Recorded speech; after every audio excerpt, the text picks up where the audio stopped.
here. I'm full. We used to say in the hood, I'm full of fluid and ready to do it. Problem is, I'm doing some of the wrong things here. I'm talking, and Dave's over here just he's chomping at the bit. He's got duct tape on my mouth right now. I do, because I'm not through pontificating on my own. Anyway, so we do have as our guest today Dr. John Cox, who has been running for superintendent of education for the state of Oklahoma the past couple of times, and he's going to give it third time's the charm, as they say, and we hope so. And I think for full disclosure, and I think Dr. Cox understands, Dave knows for sure, I was a supporter of his the last two times. He's bragging. No, if I were bragging, I'd be bragging because he is the superintendent of education. He unfortunately did not win the last two times. Eddie, you should be bragging. You're one of the few who wasn't snookered by the rhino they put in back, what was it, 13 years ago? 14? Yeah. Yes. Wow, has it been that long? Yeah, it was in 14 that we were hit with the rhino, Joy Hoffmeister. Okay, wow. Yeah. Yeah, because even back then I was on KFAQ and I already knew she was bad news. So no, and then she switched parties and tried to become. And then they tried to pull it on us again this last time. Yeah. You know, the whole machine that's making millions, billions off of us,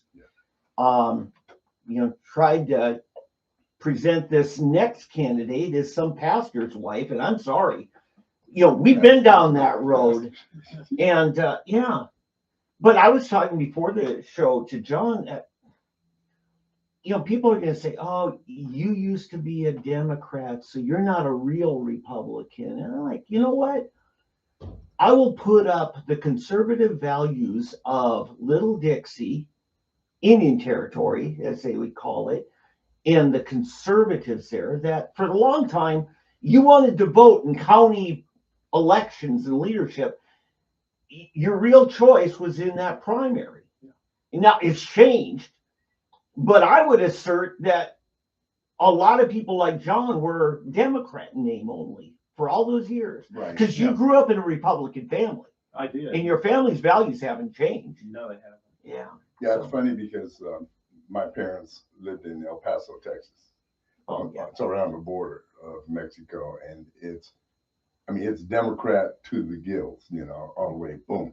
And so every Republican I knew there, everybody I went to church with, everybody else, they were all Democrats because if they weren't, they couldn't vote in the primary. They could only, and basically the primaries is where you get to decide a lot of times who's the real eventual winner, and you're choosing basically between the two Democrats because one of those Democrats is going to end up being the person there. Yeah, and I registered at 18 as a Republican. And then I went to vote, and there was nobody on the primary ballot. If you got a ballot. And I know what happened in 14. Mike Ford got sent to dig up all kinds of dirt on your little, Mike Ford. I did. Yeah, I know Mike Ford too. Yeah. And we all know Mike Ford. He was sent there by the GOP establishment that was controlled by the Fount Holland Age Strategies, which was running the Hoffmeister. In fact, Fount and Joy initially got indicted over what they were doing, and of course Prater screwed everything up, so they got rid of that. But at least we got to see how they were making the sausage, and it was ugly. I think we all have some Mike Ford stories. John, hey, welcome though, Dr. John Cox. So John, I have to give it to you that if at first you don't succeed, you try again. I appreciate that.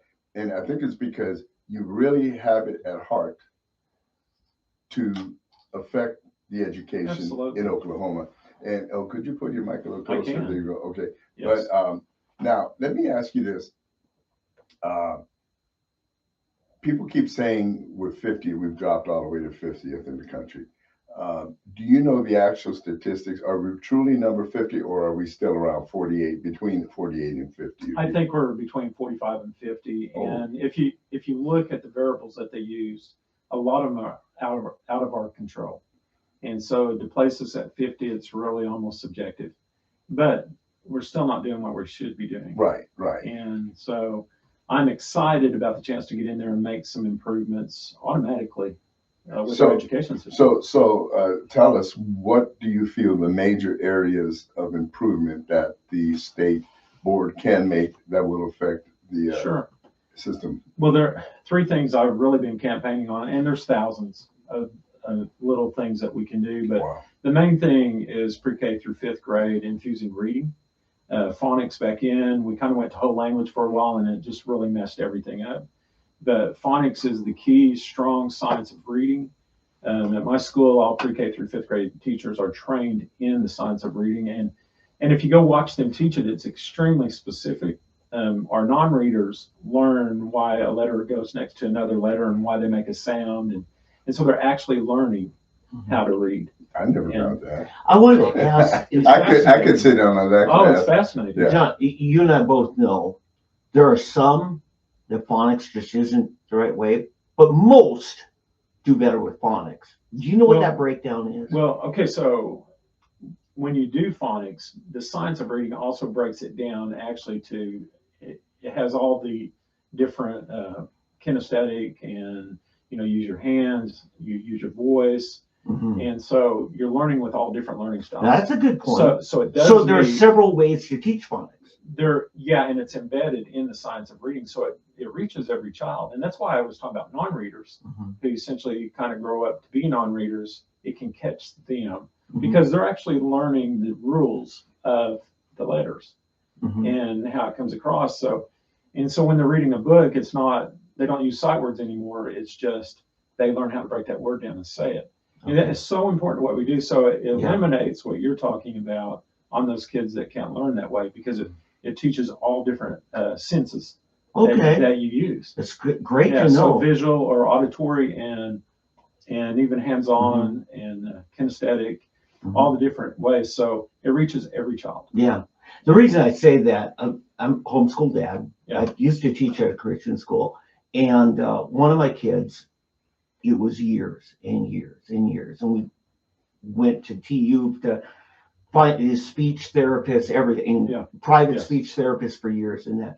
And the funny thing is, once it came around to Bible quiz time in sixth grade, something about that memorization skills filled in the missing part.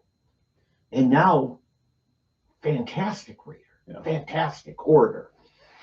So everybody's a little different. It's individualized. Yeah, and that's why a lot of us as homeschool parents, we like the individualized. Yeah. I know on mass scale, it's just like, come It's on. the ultimate. Homeschooling is the ultimate education.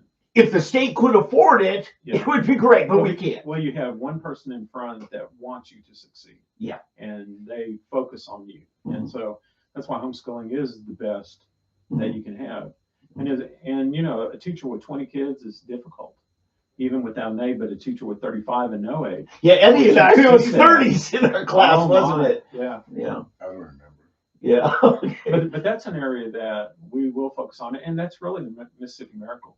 I was reading about it, and that's how they went from 50 down to, I think, 17. And we used to say, thank God for Mississippi, because we were 49 and they were 50. Mhm. That used to be the same. Mhm. So They're about up in the 20s now, aren't they? I heard 17. You hear different. I even heard one governor candidate say they went to number one. Well, I would want us to focus to go to number one. Mhm. But I think if we do that, and right now our testing kind of gets in the way. And so that fits in with this, because in fourth and fifth grade, we start teaching science, and in fifth grade they have to take science tests. Well, the science test has nothing to do really with science. Mhm. It does, or what they're supposed to be teaching. And so I want to really focus all the way through the end of fifth grade on reading and math. Let me go back to something you just said about, because I keep hearing this, there's too much testing, too much testing. So how can you know if the kids are learning without the Okay. testing? Or what makes it too much? That's a great question, because we do too much testing, and really, I want to get away with the nonsensical testing. And the end of the year snapshot does no good for our schools. I get the results in August, and so what do you do with that once you get those results? Because they're already promoted. Right, but with the growth, Yeah. well, they are, and you've already bypassed the time where you can teach them. Right. And with the growth model, you immediately the next day change instruction to fit their weaknesses. Mhm. And so and it does away with test prepping for 2 months before you take the test. Because if you don't test prep, if you don't play the game, you'll make a D or an F on your report card. So you have to play the game, and there's no new learning. You're just learning to take a test with the information You're you think. teaching to the test, they call it. Yeah, and you know, so that costs around $30 million to the state. So why not just do growth 3 times a year, and at the end of the year, you Growth. growth is where you just see where they've progressed Okay. for what they're supposed to learn. Mhm. And so in January, you do a growth test, and then you can immediately change instruction to fit what they haven't learned so that they don't get behind. So there's no holes or gaps in the learning. And then you teach all the way up to May, teach new instruction. And for my school, that's 2 months of new instruction every year that we could get. But we're really good at test prepping, because I'm not going to let my school be a D or F school. I mean, we want to make that A or B, but that doesn't matter to a child. The grade doesn't. It's what they're learning in the class makes the difference. Okay, so what you've told us is you're committed to learning and implementing everything we can from Mississippi success, the state of Mississippi. Yeah. Good. So we've got that covered. Because that's what I do. I mean, I already do that plan in my school. Okay. And I see value in that. And they really influxed around $15 million into the reading programs. Yeah. And had a director specifically for that. Okay. So somebody focused. Despite the imperfections of our current testing, that what we are seeing a snapshot of is the rural schools tend to be doing better than urban. In fact, I think in the top 100, only Bixby and Jinx made the top 100, and barely. So the best education is happening in the small towns. Well, I think one stat that I heard, and of course you make anything up, but if you take Oklahoma City and Tulsa out, we move up to 17. Oh! And see, and I haven't found where they got that stat, but they're out speaking it. And and if you look at that, you kind of look at focus. I know Tulsa's really tried to start focusing more on reading. Let me ask you this, since you gave us that stat. Yeah, and it's not my stat. No. I understand, but you made that. But it fits. Yeah. It does. Yeah, but let me ask you, because you can't get away without. I'm trying to figure out a good way to say this. Sound like some black racist, a sellout or whatever they want to call me. But Tom. thank you. That even though that's a misnomer. Yeah, I know. But essentially, if you pulled out North Tulsa from our stats, and what is it? North OKC probably is the black area of Oklahoma. So predominantly, everything's getting more mixed. Thank goodness. Yeah. But if you pulled out those schools that serve those communities, do you think, or do you have any stats, or have you seen any stats to say if we pulled those communities out of the stats that we would be higher? I would, just by saying what I repeated with the entire Oklahoma City School District and Tulsa Public, I would see that happening. But I try not to give any excuse to anyone for learning. And so I think that's really valuable to say, because a child is a child. They're just in different situations. Poverty in the rural area looks different than poverty in the city area. Sure. But no, what I'm getting at is. But I would make a educated guess that you're correct. Okay. That's all. And you don't want to say that, because you don't want to give an excuse to a child in their situation not to. No. I agree. I'm not, and that's what I'm trying to say. It's not the kids. It's probably the family background, the family dynamic. Yeah. It's the Family community plays a that, large role exactly, everywhere. everywhere. Right. Oh yeah. And you know, because I've seen it. You know, it's, you know, I give all the credit for my kids' success to my wife, because she took the time when they were young, in those early learning stages, in a foreign school, in a foreign country, and she didn't hardly speak the language, but she instilled in them what they needed to do to learn whatever they needed to learn. But I'm convinced that so much of that dynamic that creates failures in our school system, it's not the kids. It's not to say, It's not their fault. exactly, it's not Yeah. kids in North Tulsa and Northwest Yeah. Oklahoma City. It's the home situation. Probably 95% of it is the home situation. And then you can, at some point, get to the teachers that say, oh, this is just hopeless. This is hopeless, you know, and that you just get frustrated because you send the kids home to learn something, they come back, wasn't done. And so how do you plan to tackle that? Well, how do we overcome that? So I always say motivation is the key to learning. And that's really what you're talking about. They have to be motivated to come, and there has to be caring from the home for them to learn. And there has to be purpose. And so if we can, when I'm in there and when we do this for pre-K through fifth grade, it will actually get every school district everywhere, every local site, no matter where they're at, even if it's North Tulsa, North Oklahoma City, they will still be doing the same thing we are. And so they still bring the child that's in there that's in poverty, just like we do in the rural areas. And they still do them systematically the same way on teaching them. So it gives them a leg up no matter where they come from. And, you know, and over the years, I've always talked to our students because ours comes from areas that are very difficult. Mhm. And so our thing to them is, yes, you live in that area, but this is up to you. You can change. And these are young people. And I think that can be done everywhere. So I think you have to actually mirror that belief, and you have to let teachers know you're empowering them. And I think so long that our teachers have just been held down. Mhm. And with all these different extra things they have to do besides teaching, it's really hurt our teachers. And that's where the shortage comes from. I mean, they don't want to work in an environment where it's all paperwork. It's not about the child. I had a client, her husband was a professor at TU. She retired from the Tulsa school system. She was teaching, I think it was at Carver, as part of the magnet system. Is that right? Carver? Yeah. I Yeah, believe Carver. that's right. Carver and Because it feeds into Booker T. Booker T. Yeah. Well, anyway, and then a year later, she's teaching at Holland Hall and eventually Cashel Hall. I said, I thought you were retired. She says, retired from the public school system. Yeah. And I said, so why'd you go back? She says, you know, for the first time in my career, I'm being treated like a professional. And this is from the administration of Tulsa Public Schools that she had the problem. Yeah. They treated them like kindergartners.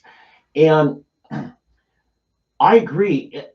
I won't just blame administrators, though. But leadership's everything. Well, it is, but the leadership that you get from the legislature is sometimes kind of a one-size-fits-all that might sound great on the campaign stump. Yeah. For people like you who put your whole career into this, you say, no, you know, like that third grade thing, unless they're in this subject at this level, you got to hold back everything else. Yeah. And there are sometimes that wasn't the best thing.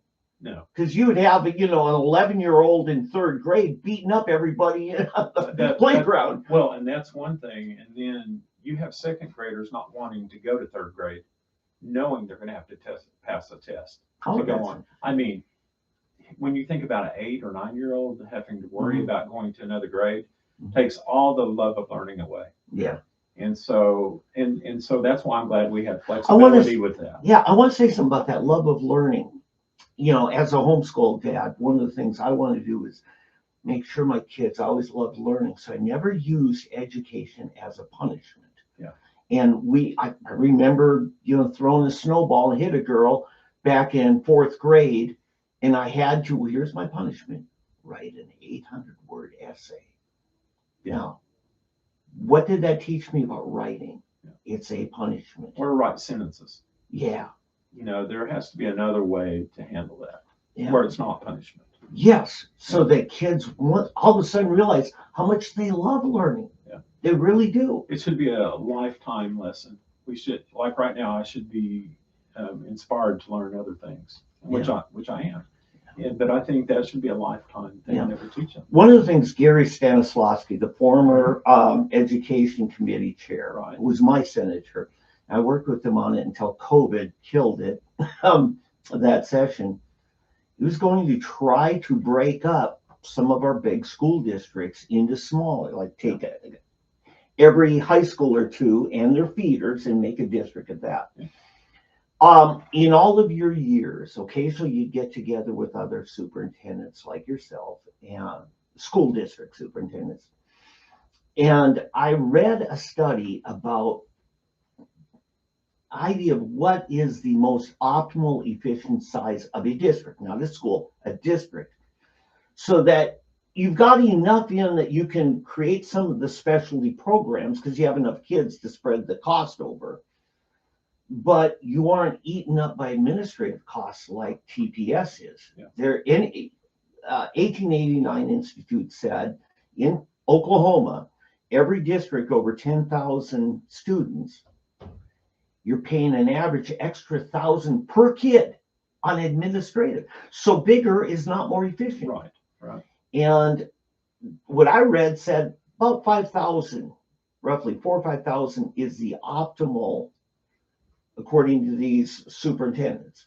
I wanted your feedback on, because you know that subject's going to come up about consolidating. And it has. And so currently there's a law where you can only, there's a cap on administrative costs. And if you're truly going to lower administrative costs, you just move that percentage down. And right now for large systems, it's 5%.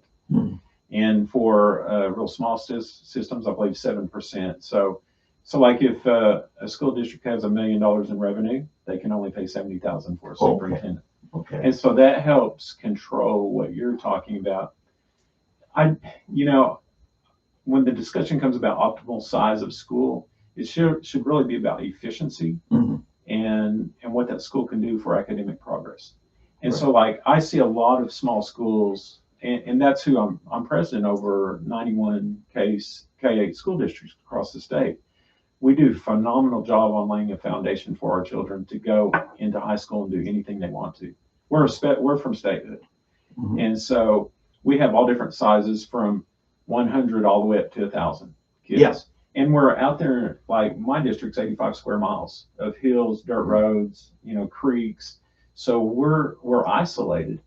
And so to come out and say, well, you're too small, or we should put you under another jurisdiction, it takes away from local control of the people in that community, and also puts another layer of bureaucracy. And always, when people say we want to consolidate schools, I said, well, do you want us to be like Tulsa and have so many layers of bureaucracy that you never see the superintendent? Right. And then two other issues. One is the remoteness. Harmon County has maybe 300-400 kids. You're not going to bust them 2 counties over in the name of consolidating. And then there's the cultural part of it. For instance, Muskogee has 6,000-7,000 kids. That's already too big. Don't send any kids into the county seat. You take something like Carter County with about 8 rural school districts. Don't bus them in to the Ardmore public schools. Combine rural with rural if you're going to do it. Well, the hidden question is are we being efficient with our taxpayer money? Yeah. I mean, that is the underlying question in all of this. And so you can come into our small schools and see that we know where every penny is. And I don't know if you remember 2008, 2009, Tulsa Public let go 300 administrators.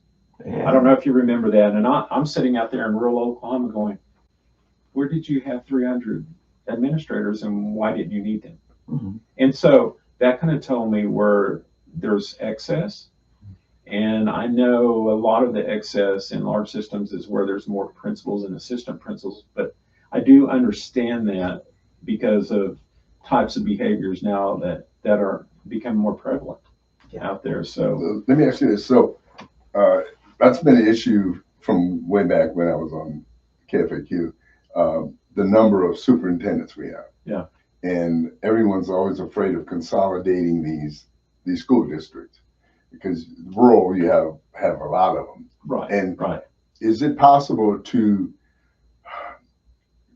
do kind of a compromise between, in other words, have one superintendent for more schools or less superintendents for the schools we have, but still giving the autonomy and responsibility to the principal? And then, you know, kind of like you do with a corporation, you have the executive officer, the CEO, and then you have those department heads and everything, and they then report to the superintendent. So I'm just thinking that I think we're top heavy in superintendents. And if we had some less superintendents and keep the good people closer to, now in your case, you're both, right? I'm superintendent principal. Right, exactly. So in your case, you're both. So, but if we can get less superintendents, more quality principals, I'm thinking that would be a step in the right direction, budget wise. And, you know, and if somebody's not able to handle, say, especially rurally, the schools are smaller. Yeah. I'm not saying you have to be with this group over which the travel is very far and long, but at the same time, you report to one person and then that person reports to the state and so forth. I'm just thinking there's a lot of pork, a lot of fat, a lot of times in having a superintendent and principal.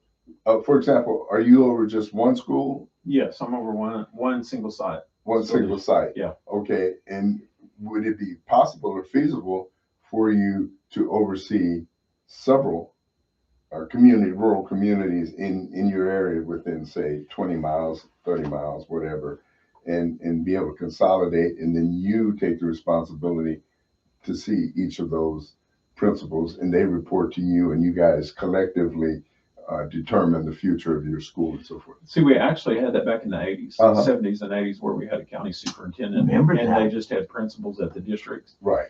But they did away with that because of the inefficiency of Part of 1017. Yeah, because really you were hiring another person just to be over those people, another layer. And I'm going to add something to this. Well, Back in the time of Deborah Gist, she had how many associate superintendents under her from Baltimore and Detroit, and she's bussing them in, and they're making more than you were. right. But getting back to what I'm saying is you have one superintendent, and he essentially is the CEO of, say, 3-4 districts. Yeah. And Then he has 3 or 4 school boards. There's Who has his loyalty? and there's loyalty? and there's an option now to do that. Like I could be a dual superintendent in 2 districts. I think and it's very difficult because once you do that, it's like you said, whose loyalty do you have? Because both districts, if they're side by side, they're watching everything you do for the other district. It would be, and this is a really bad example, but it'd be like having 2 wives. Mhm. Which one do you take care of? Which one do you please? But see, that's where you have to pick the right person who doesn't have a dog in the fight. Yeah. Right. And so, in other words, his job or her job, let's say their job, is to make sure the district is the best. So if I've got a weaker school over here, I'm going to put resources and find out what's wrong with that one to get it up at the level of the best school in my district. Whereas you've got, I completely disagree, That's Eddie. the best case scenario, but it doesn't have, because of the human nature of it. That's the problem. One group would always be watching what the other group did. It was like Eddie being a talk show host for a KFAQ and another one on KRMG. But I think It ain't gonna work. I think my major concern is it's a different animal. loss of community control. Because let's say Tahlequah took over me, they took over our school district, then they would be control of what my community gets. And my community would have to answer to them. And my community really wants our school and have the parent control of that school. Right. But see, here's how you deal with that. Okay. Let's say you're over 3 communities. Okay. They're all in a consolidated district. Yeah. if you're not doing the job, in other words, say you're from Tahlequah and you're making sure Tahlequah is getting all the money, getting all the attention, the people in the other areas, next election, you're gone because you've now neglected us in favor of those other two schools. Your job is to see that all of these schools, I mean, I know what you're talking about, but see, I think that's where we've, the bulk, basically I call it balkanization, because basically now we've made districts in competition with another district instead of being in competition with another state. And you see what I'm saying? I can see that. In other words, I'll take any competition at this point. well, but you can't have this inner district or inner community fighting that we want ours, they got that, we want But this. that's what you get when you consult, because the people of his district would have one vote on one school board member in the Tahlequah system. Maybe. Yeah, maybe. Yeah. Well, right. But I could do what you're saying. But I would have to have 3 good principals if I was over 3 schools. There you go. And then it would increase the layer of bureaucracy by having to hire another principal. Well, Since I am that superintendent principal. Wait, you'd have to hire 3 principals of what? Well, okay, so I have 3 sites, right? Right. So I would have a principal on each site. Well, are you principal over 3 schools? I would be the superintendent over 3 schools in your scenario. Right. And if I am, I would have to have a principal on each site. And we don't have principals at those? Not full-time. But wait a minute, this is, Like- but it's getting closer to the old county superintendent. Yeah. idea And see, and here. I'm full-time superintendent and principal. And then the person that helps me with discipline, he actually teaches all day. But But what I'm saying is, so if you're a principal, how many schools are you principal in I would be principal of one right now? side. Yeah. Okay, and then another site has a principal. They would have to. Every school, but they don't. Every school would have to have a principal. But like the schools I would be over would be ones who are already superintendent principals. They already have that person. Well, Yeah. and to me, you shouldn't That have that makes many sense. superintendents. Oh, no, I Well, do. And really, Make them principal, let them remain and principal, that's kind of what I say. and then have one superintendent. I just tell them, change my name, change my title, let me do the same job. Right. And And I have to say, being from Minnesota, where they adopted open transfer, I mean, completely, it has killed community support for schools. Because all of a sudden, our town's not competing against peers in Little Falls, or, because the best athletes of Little Falls bust to peers. So now all of a sudden their families, bond issue for a new football stadium. No, our kid plays for the opponent. Yeah. And it's tough. It really But I is think- tough. See, now you hit the real issue. Mhm. The real issue. We've gotten away from educating our kids. Yes. That's what we got to get back to. We're worried about, their football teams. When we're worried about Whether they it's got the sports or better- whatever, it's whatever. support for your community school system. Yeah, but it shouldn't be that way. It should be support for our state school system. Educating our kids, who cares what they're doing? No, I agree. Sports in sometimes James, gets way in too Union. important. No, and listen, I know what I'm saying is different from the way things are seen. I think that's the real problem. The real problem to me is that we've got these fiefdoms and the school boards are all worried about me and mine and us and ours, and we're putting value in the wrong things.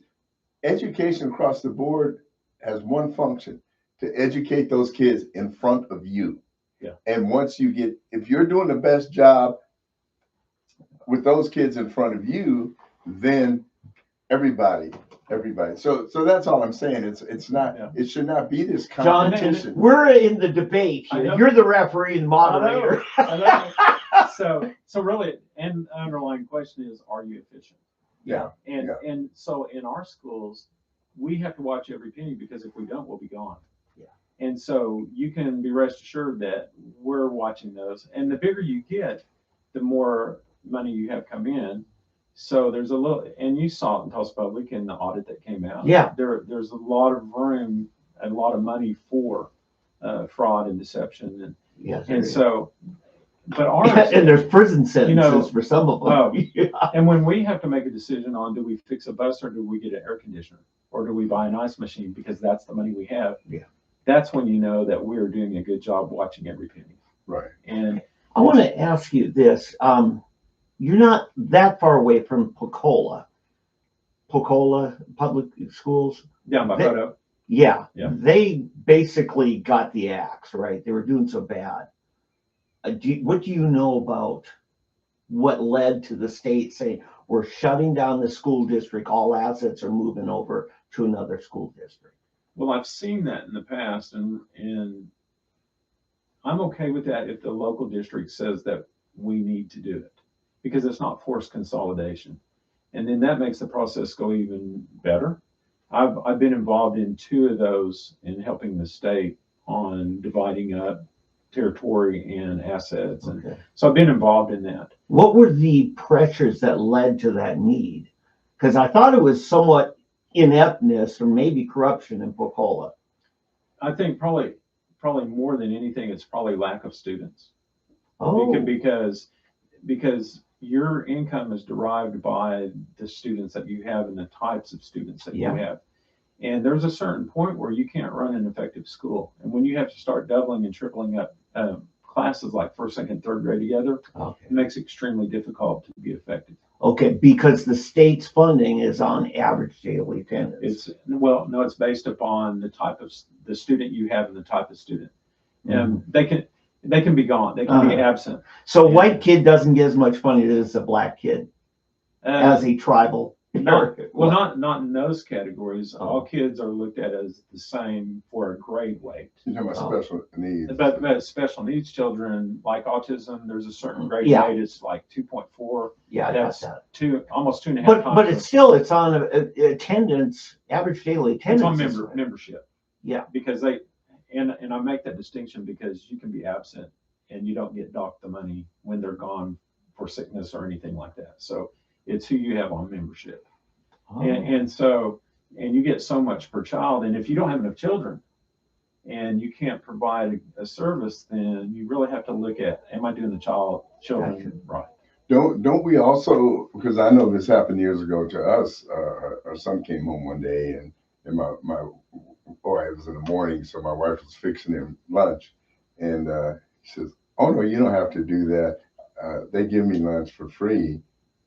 So they're giving you lunch for free. Well, we found out that they had signed him up for the food program, where I don't know what the rate is now, but back then I think it was $5.50 or something per day per student, and so the school just sought out kids that they assumed needed food, the food allocation, that they could sign up so they could get this extra money.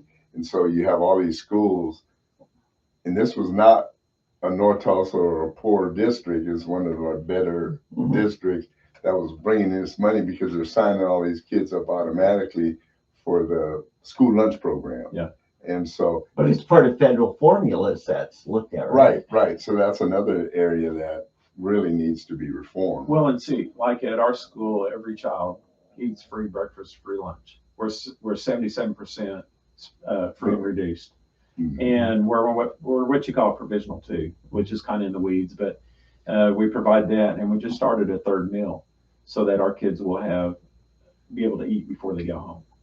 And in our area, that needs to happen. Yeah. But But you have to run the program off the 77% of kids that are in poverty to bring enough money in to take care of all kids.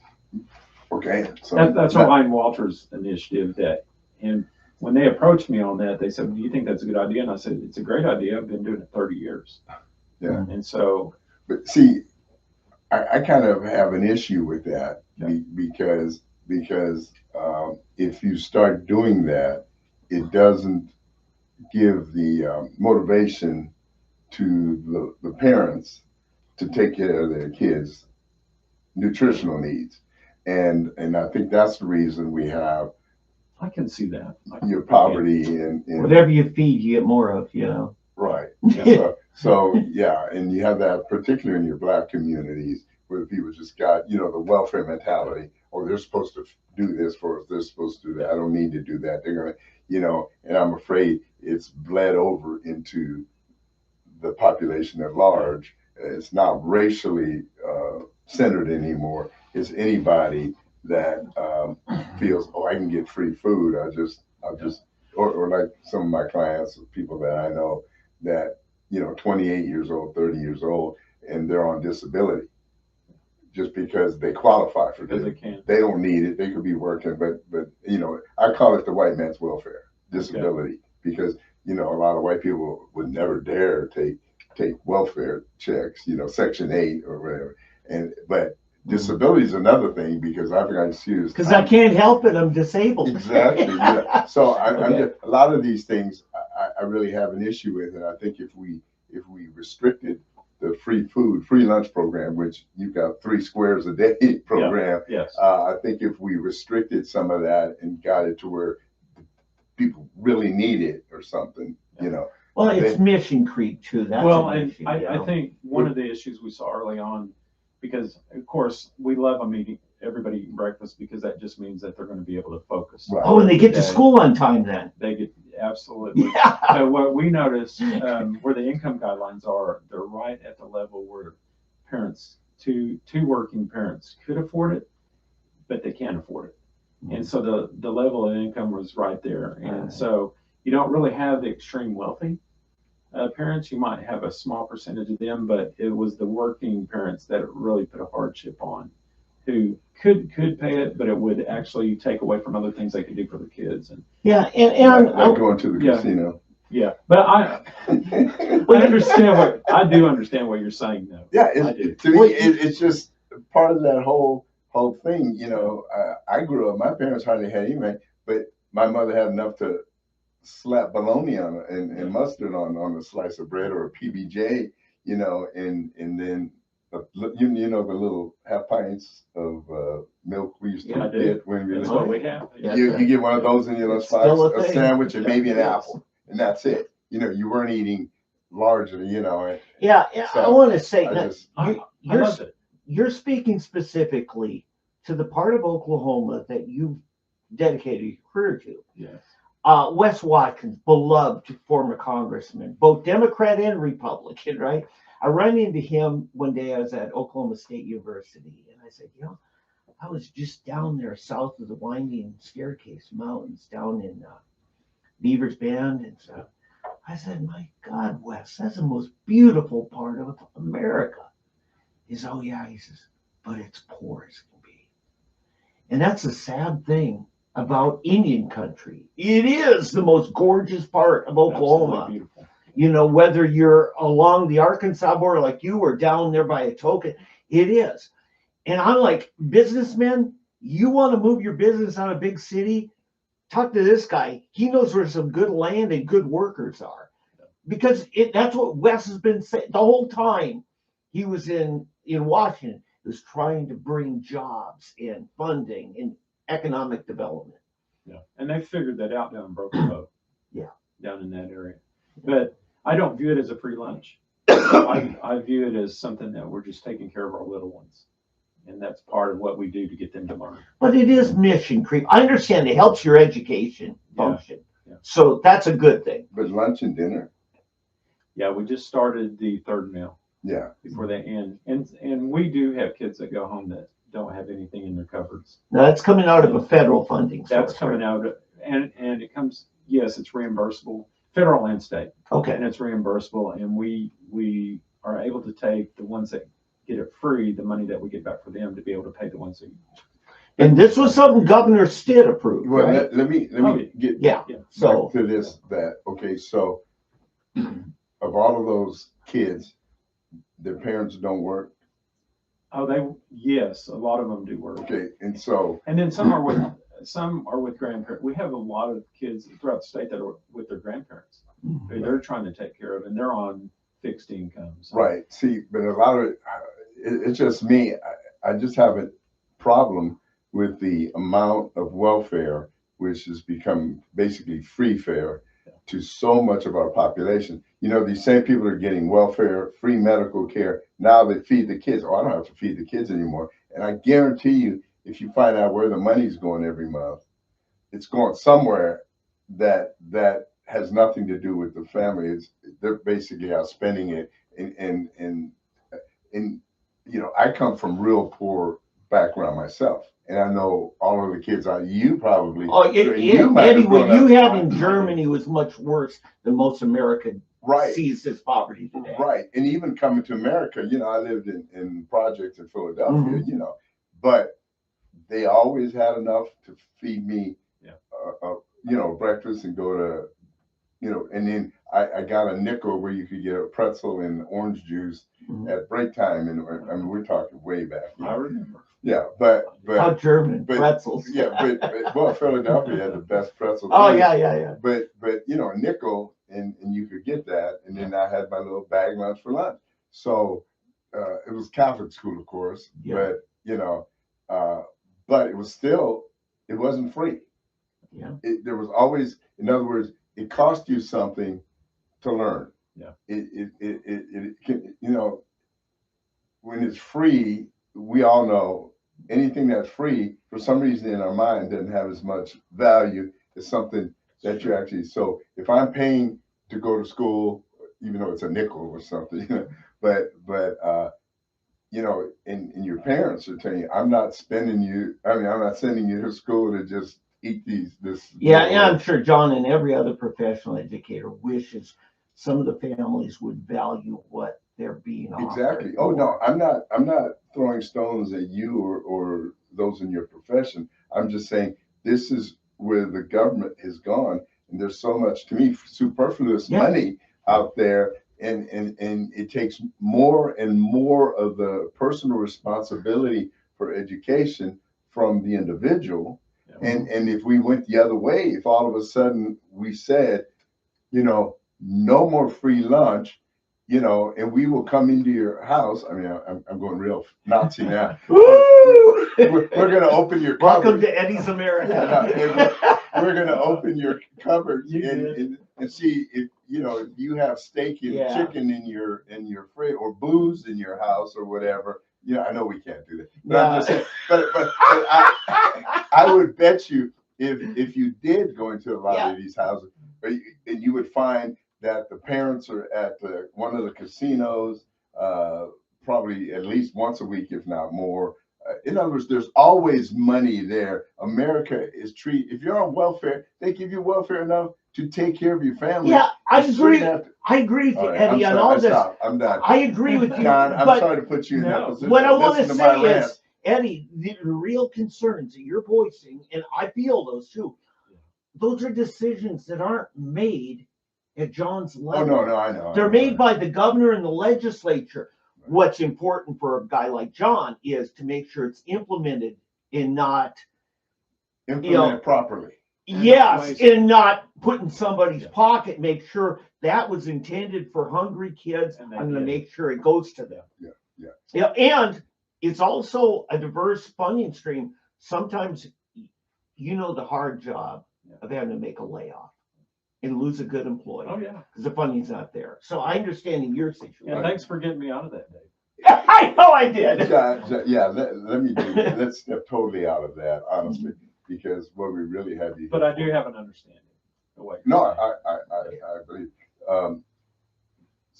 But ultimately, in your job as superintendent of public education, I'm prophesying here. Yeah. But in light of that, what do you see going on now that you feel could be improved upon, and to really bring us up into at least, say, the top 20, top 30? Yeah, and I've been saying top 25, although I have number one in my mind, because I think we shoot for everything. Right, sure. But the reading program I'm talking about is significant to getting us there quickly.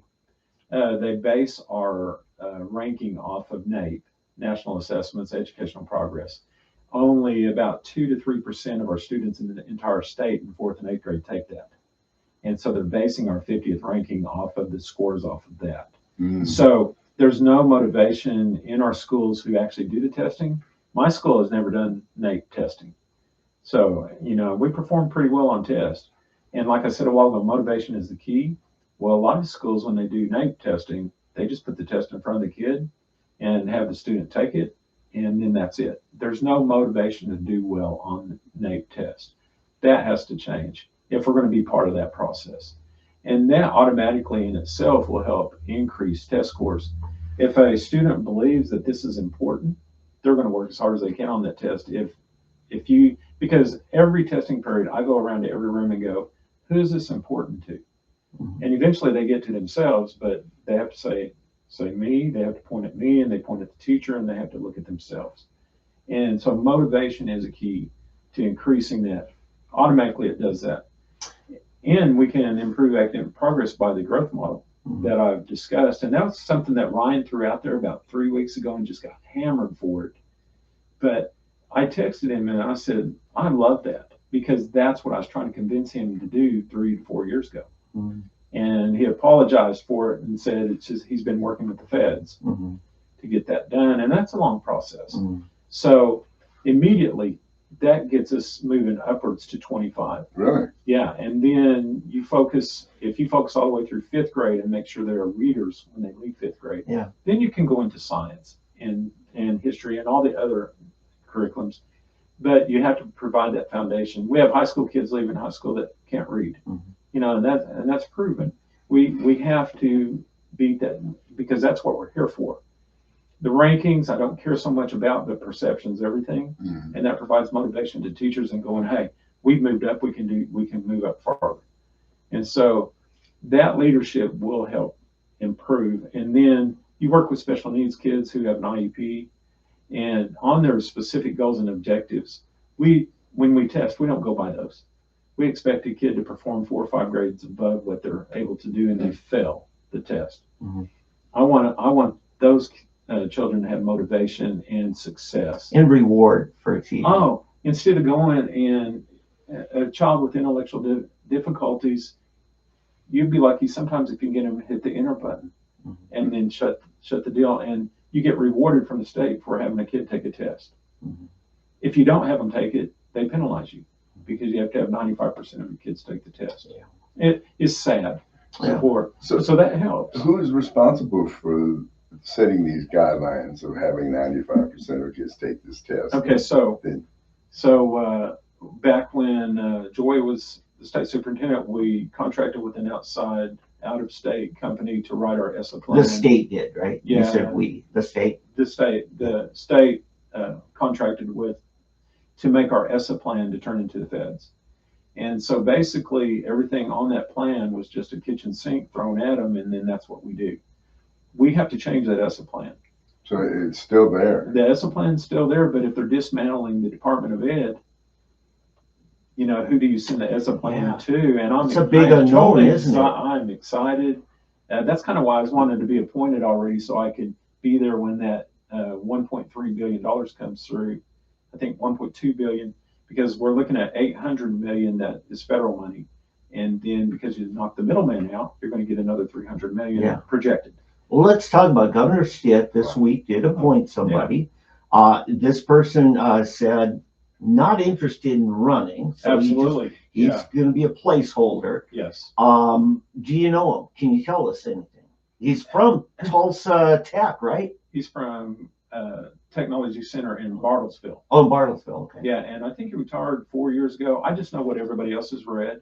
Okay. I was at the press conference. Okay. And it really looked like he had the heart for a child. I mean, that really exuded from him, and I was so proud of that. The other thing is we haven't had a superintendent or someone with superintendent certification in 35 years. And Whoa. so that was a significant moment, and you could just hear the state kind of decompress. And so I think we're getting that environment back. Right. As far as knowing about him, I don't know, but if a person has a good heart and they've had training, I think they can be effective. But there was no way that we're going to pick somebody that was running. Yeah. And actually, I was humbled to be called up there and interviewed for that position, even after there was a hard no on anybody being in that position that's running. I still was respected enough to be able to come and. Okay, so there's an answer. This is news breaking.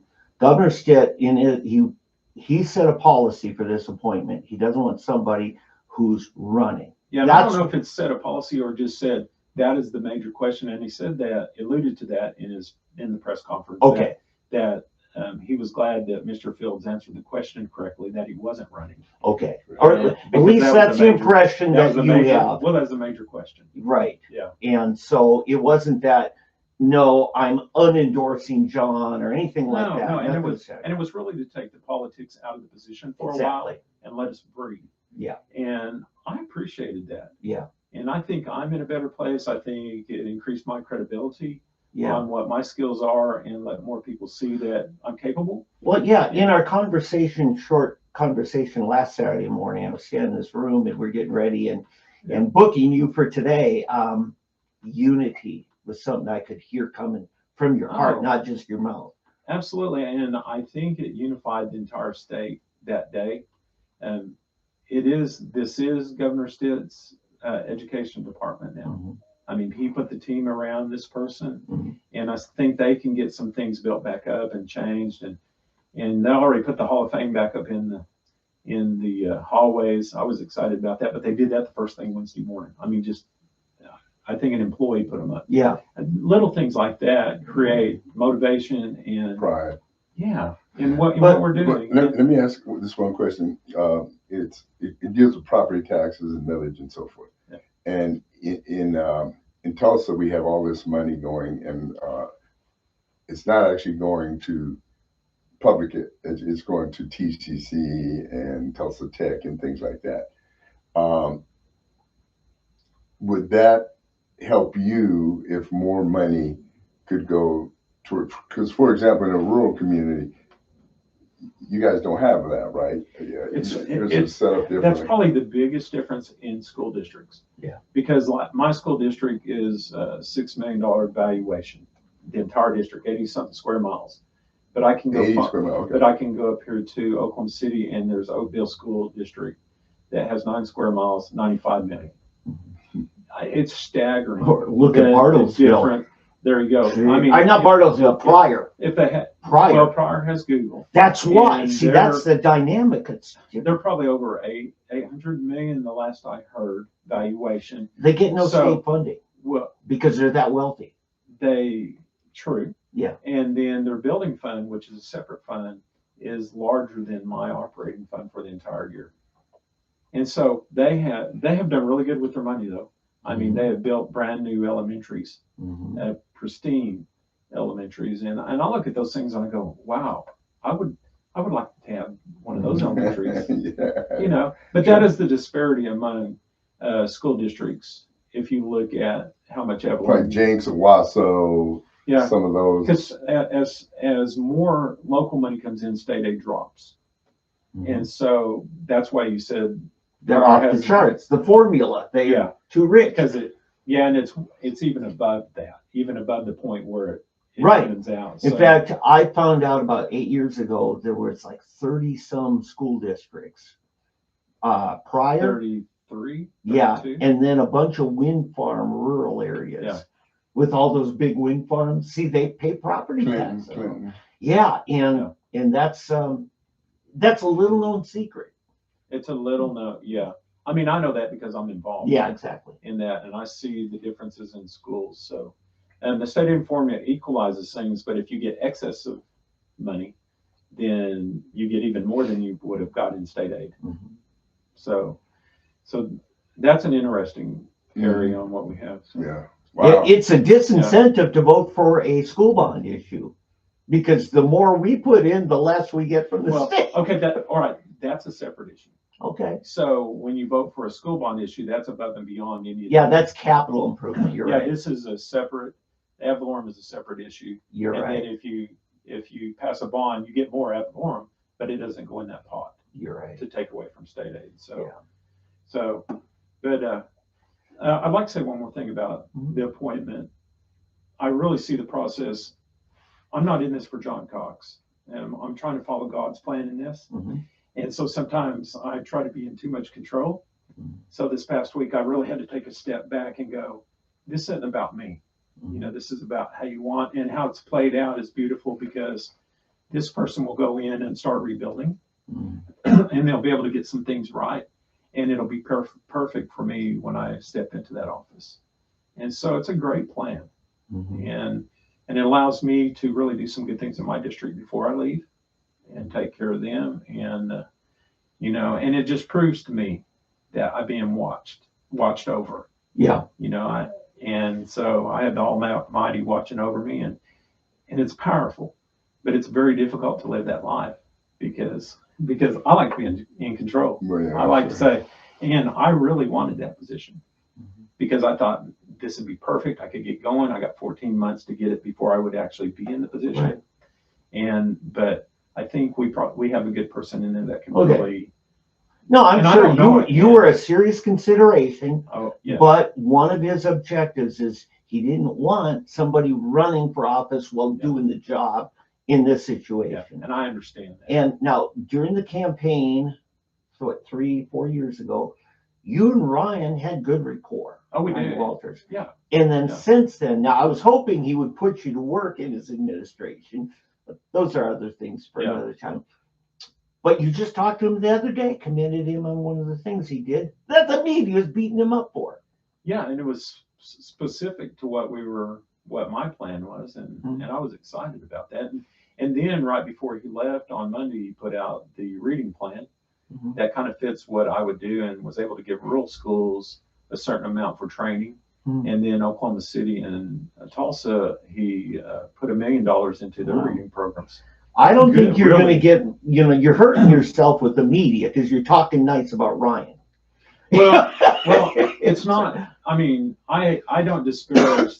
I love the office of superintendent. I have respect for that. Yeah. I don't think anybody can be perfect Mhm. in what they do. And what I heard at the fair, both times I were there here in Tulsa and Oklahoma City and out on the road, they're saying, we love what he's saying, but we don't like how he's saying it. That's And so what it is. delivery is everything. And really, it's kind of like, our discussions. Yeah. It's so important to be able to listen to people and hear what they have to say, and then not beat them in the head. And so I think that's where my skill comes in, because I'm more of a listener. I ran Pat Buchanan's campaign in Oklahoma a couple of times. He was one of those red meat guys, Okay. He threw red meat at a pack of wolves and watched them depart. And Ryan loves red meat. He does. He does. This is down practical for your campaign. Sure. How are you doing fundraising wise and so forth for your campaign? I'm thinking we're right.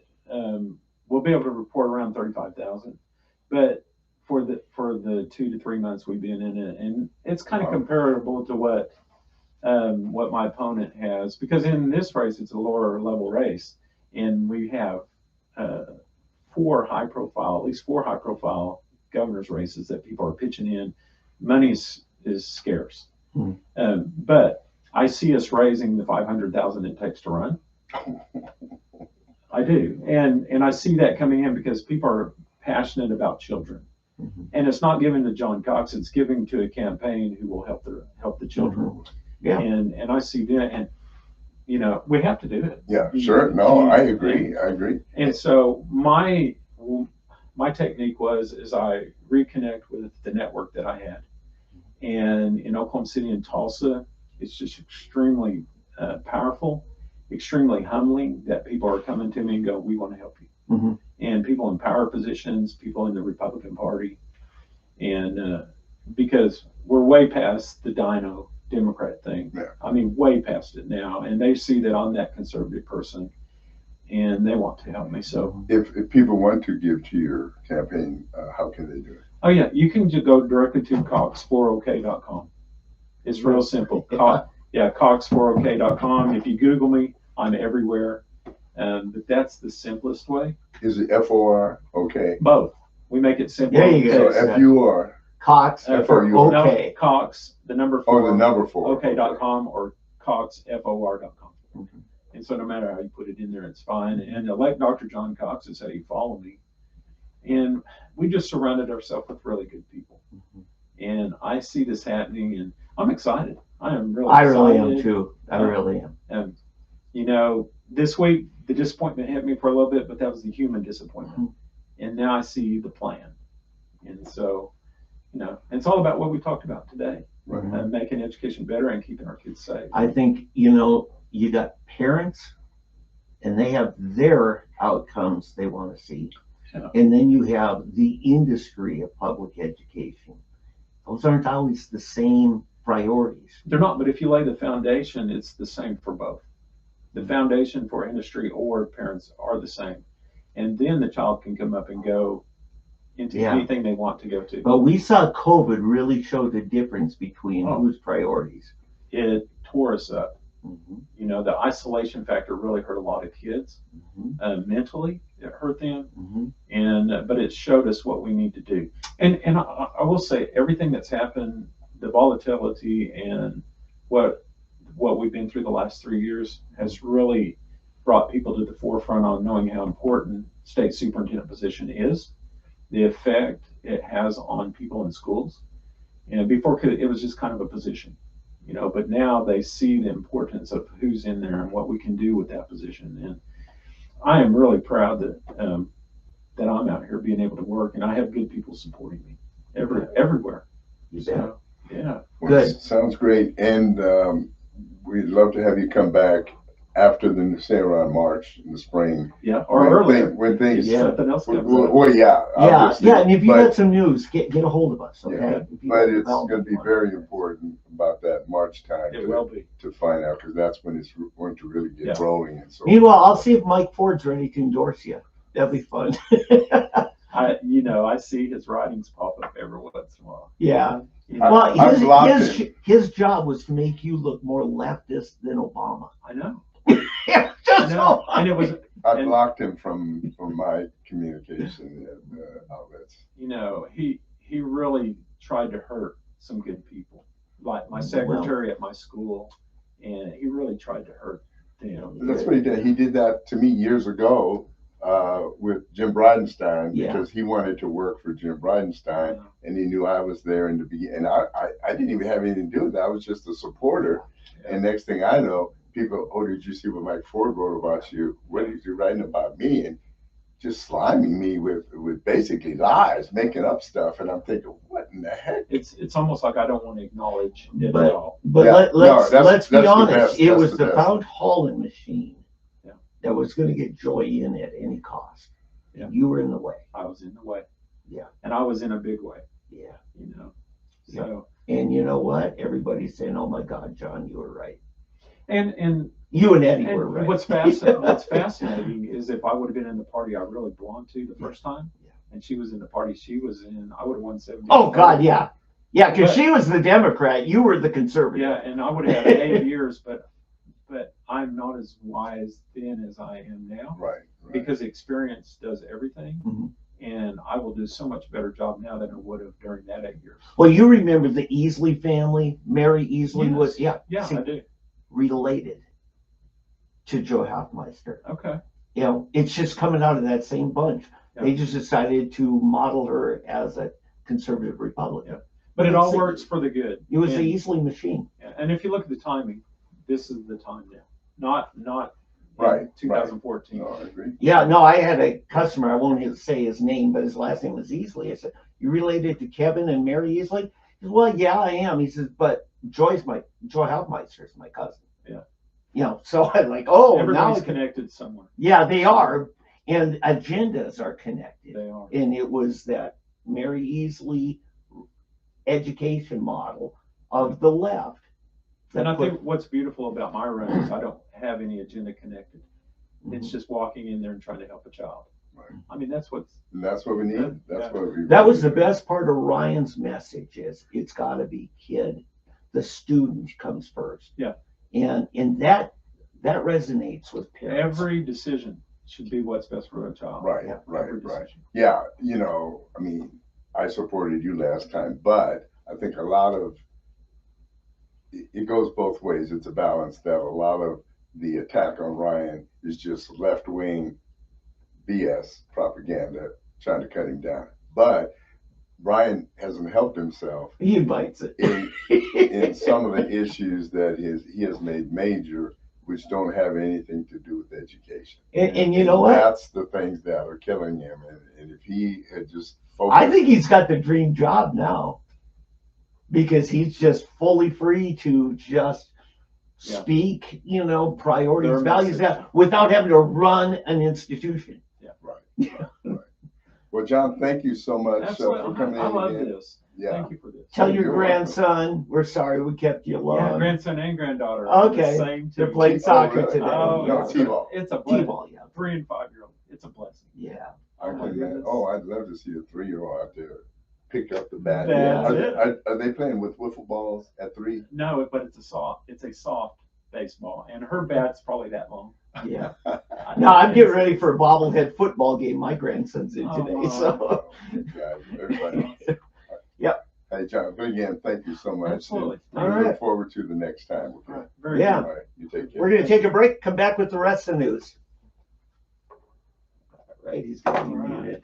Thank you for your patience with us today. No, I love this. Very good. Yeah. Plus, it puts me at ease. Yeah. Since you're having to deal with And it. I'm gonna throw this up on all the platforms, and I'll also do a separate just your interview Okay. and use it however you want. Okay. You don't, you know, whatever. It'll So be pushed out. yeah, if it's helpful to you in your campaign, on your website, or as direct email, whatever you want. Yeah, it will be. Good. Good. Hey, thanks. It's Yeah. always good Yeah, seeing you. we'll see you soon. Yeah, All right, because see the campaign has started. you. It has. Yeah. Absolutely. All right, I'm See gonna you. lock you out. Well, yeah, when you're ready, I'll lock you out. Yeah, I'm ready. Okay. I just went the wrong way. Okay. Yeah. Hey, you're keeping the weight off. Exercise. Recognize you that the cotton is taking in. Yeah, exercise. So that was Dr. John Cox, who is running for Superintendent of Education for the state of Oklahoma. This will be his third run at it, and hopefully, as we like to say, the third time's the charm. So as Dave comes back from guiding There we go. Cox out, thank you, Dave. You betcha. Make sure you got my best side, Mr. DeVille. All right. All right. Anyway, hey, it's good to be with you all again, as always. And yeah, like I said, that was a good segment. But now it's time to get to the rest of the story. Yeah. So, what's the big news of Well, the week? you and I did have a nice little meeting a couple nights ago. Yes. By the way, I don't think I'm on. Oh, I'm sorry, my jalapenos. He ripped the duct tape off my mouth just now. We had a nice little meeting the other night. Monroe Nichols came to visit a group of us. 912. Yeah. Yeah, and you know, I have to say again, I think you left. You left before I got up to ask my question. I went and stood the back and Oh, stared out, and okay. I was sick of sitting for 2 hours. Oh, I imagine. But anyway, I have to say, as we recall from last year when we met him and got familiar with him, when I used to be in the hood, Yeah. when I had street cred, Mhm. we would call him Smooth Bowie. Yeah. Smooth Bowie. He is he's a very gifted young man. I mean, he really is. He's good. His people skills. People skill and his ability to answer questions, and he let me say this first of all. Monroe Nichols is a highly intelligent young man. Hmm. He is very intelligent, and he has been able to really take in the needs of the position he has. He's moved in there. He knows something about everything, every issue. What they did, they had a question and answer time, Mhm. and that probably took an hour. I mean, because His answers, he filibusters. He Mary Falloned us. well, yes, but he answers the question He does. too long, maybe. Yeah. But he did. Yeah, I was at the end to say, could you please just wrap it up? Because, Yeah. you know, people, but then to his credit, some of the people asked him multiple Oh, they turned it into a debate. Right. Yeah. and things like that. But overall, he's very skilled. He knows what he's talking about. Mhm. And so I give it to I give him a 95 Yeah. for the time. And I know he probably wowed a lot of people and impressed some of the people, Oh, yeah. most of the crowd, because it was not a friendly crowd. It was the 912, which is pretty much the most conservative people in Tulsa. Mhm. And here comes this mayor who is a Democrat, Mhm. and he And just he's black. Well, that shouldn't have anything. I know, but you know, Leave to it to them, you. Leave to it to some you, people, you well. right-wing conservative bigot. To, but no, he handled it so well. I have to say, I have to give him kudos. He did an incredible job. Yeah. I think he did a better job than I thought. There was no hostility, none, Yeah. zero zip. Yeah, despite your lifelong advocacy, Eddie, most people when they see someone black, they assume that they're left. Yeah, that is true. You know, and that's why I say that. It was kind of like the whole package here, you know, even, you know. Yeah, you know, it's funny you say years ago when I started with Farmers Insurance, and I had this client or potential client out in Coweta, black lady. And I go out there and I'm sitting in her home, you know, and after we got through doing the insurance part, she tells me, yeah, I called you because this other agent I had, I couldn't stand it. He's a Republican. Yeah. And I'm there filling out the forms and I go, yeah. He's on the executive committee of the Republican Party. well, not back then. Oh, okay. I was just the plain everyday Republican. Yeah. But I'm going, yeah. and I'm thinking, what do I do? Do I tell her? Or do I just ignore it? Do I leave? But those that know me know I cannot just let something go. Yeah. So I had to tell her, well, I'm sorry, I'm a Republican. Cause you know, I wanted to be fair. You know, she fired her last agent because he was a Republican. You're too honest, and he supported Bush, and you know, I think it was back in the Bush days. No, I think it was still it would have still been Clinton back then. That's how long ago it was. Yeah. And she was going, and I said, before I finish this, you need to know, for full disclosure, I'm a Republican. What? You know, how can you be black and be a Republican? It was that response. You don't vote Democrat, you ain't black. And so the next thing I know, me and this lady are going at it, and I'm just shooting down her. Oh! Every You went full Eddie on her, huh? every issue she had against the Republicans that she had been conditioned to believing, I went after it. And so by the time I shot down the last one, well, I don't care. I just don't like Republicans. Yeah. I said, well, I'm sorry, I'm a Republican, so you want to continue? Yeah, okay. But that is just a sad situation. That now a lot of the beauty of it is so many of the black community have awakened, Hispanic community. The Democrats are losing every constituency they have. They are. Because they're just so far out there. And the people they have representing them, you got Ilhan Omar, you got AOC, you got that bald-headed black lady. Eddie. We got a segue here to the sombrero videos. Well, yeah. but this is who represents, these are the faces, and better yet, big mouth of the Democrat Party. And they're just not helping. And what's sad is the leadership of the Democrat Party won't call them out.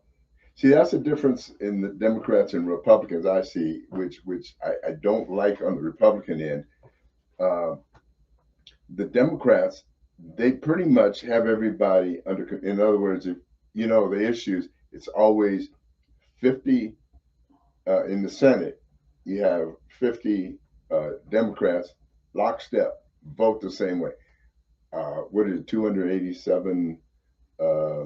What's the total number in Congress? In the House, 435. Okay, so they have like 200 and they're right around 212 or something. Yeah. Okay, so whatever it is, the 200 and something, every last one of them is going to vote with whoever the majority leader or their leader is.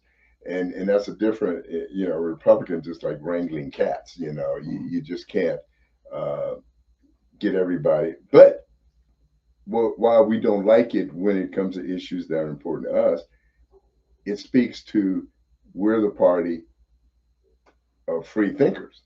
We're not going to make everybody do what we want them to do. We'll debate each other openly. Right. And Democrats, you never hear that. No. You never hear that.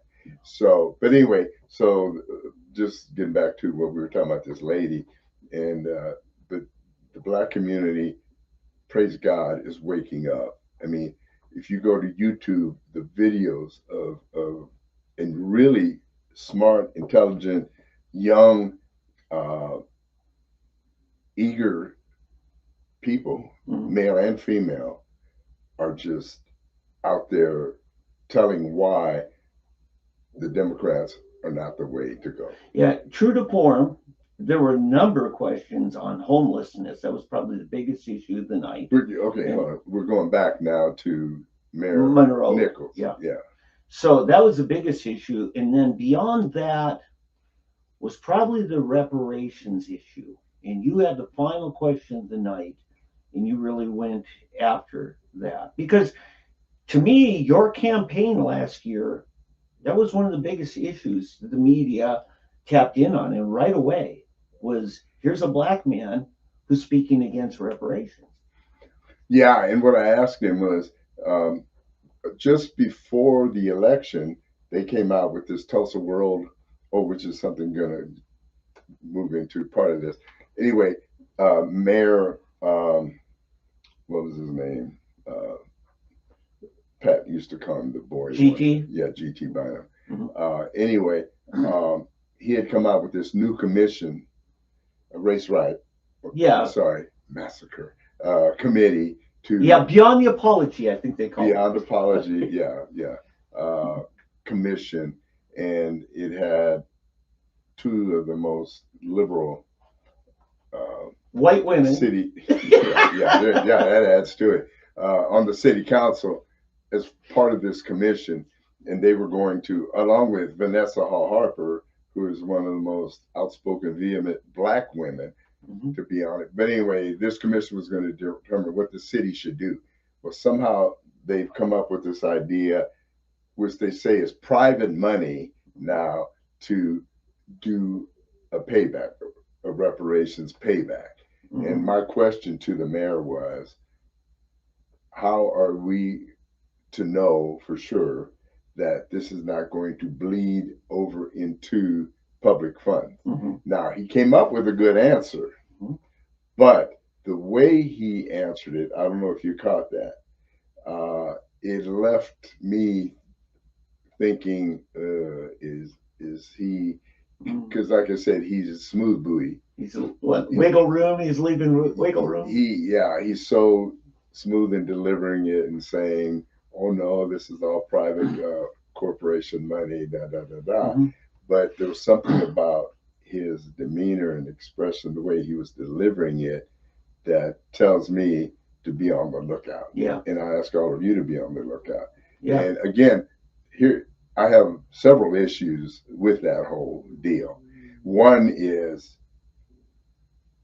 probably over 60% of the population of Tulsa has no relation to anyone, let me see, south of Admiral, okay, has any relation to those who lived here in 1921. Oh, you're way too low. I'd say at least 90%.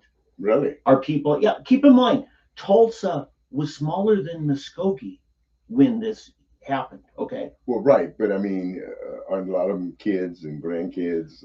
Yeah, I would say that, you know, if you live in what they call North Tulsa, then yeah, you probably have about 10 to 20% have some kind of connection. Okay.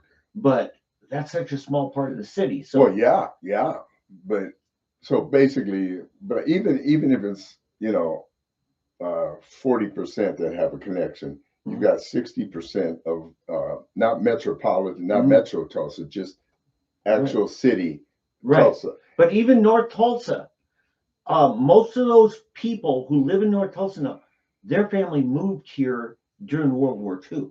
Okay. Because we were so small. I mean, you see these maps. Right. Okay, Dave, I've accepted that. Yeah. I'm moving on. Yeah. Regardless of what the percentage Good. Yeah, is, continue. we've got a large percentage of people that have no relation to, nothing to do with the riot, either as victim or perpetrator. Right. And there are other factors that make me say you can't put the blame on white Tulsans even. You know, there's Yeah. it shouldn't have happened. Let's put Everybody was the packing heat. overreaction. Right. Exactly. You know, if the veterans from World War One hadn't jumped in a truck with loaded weapons heading downtown, Yeah. that would have happened. And of course, on the white side, somebody put the word out, niggas with guns are coming down to town or in town. And then the other crowd assembles and somebody fires a shot, boom, and it's gone. Yeah. So there's enough to go around. Now, because the North Tulsa community was so small compared to the South, the major city population, they're going to get beat. And so the people just, once, you know, what happens with riots, people just go nuts. And then Katie barred the door. And it was a bigoted situation there. But anyway, getting back to everything. So that's my big issue again with the whole reparations thing, that I live in Tulsa. Dave lives in Tulsa. We had nothing to do. He's from Minnesota. And so we would be expected to pay taxes to pay for something that we had nothing to do with to people that had nothing to do with it. Even if they're well, that's what this whole project is going to be, cheap housing for North Tulsans. And what does that do? It's what we talked about before. It's going to kill the incentive for people to work hard and escape the poverty they're in, because they're going to give us food. Eddie, you grew up in the projects of Philly, part of your yours. Wasn't that wonderful? Wouldn't you like to bring more of the projects back? Yeah, right.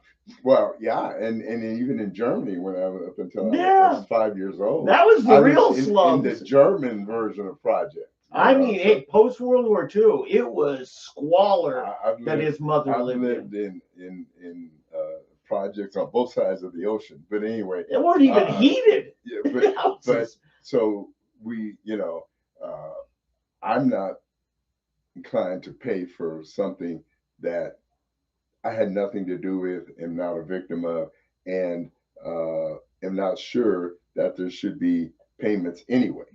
So anyway, that was the thing, and I brought up, but I'm still not totally sure that I accept the mayor's statements. Because I just perceived something there that he was giving an answer that sounded good, that he could give to everybody, and hoping everybody said, okay, we're good. And then all of a sudden, wham, here comes the step two. Because see, and it's not the North. See, here's the deal. There's two aspects here. Let me go into this real quick. There's two different groups that are behind all this. Okay, you've got a national reparations organization that Vanessa Hall Harper, City Councilor Vanessa Hall Harper from District 1, I think it is, up there in North Tulsa. One or three. One or three.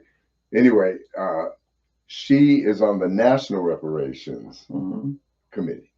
And she's always posting stuff about where we're at on the whole fight for national reparations. And of course, she sends out things having local meetings about the reparations.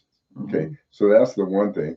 And then, but behind it all is white folks that don't like our country, and particularly don't like our city and the way things are, that are continually to agitate, and they are funding a lot of this.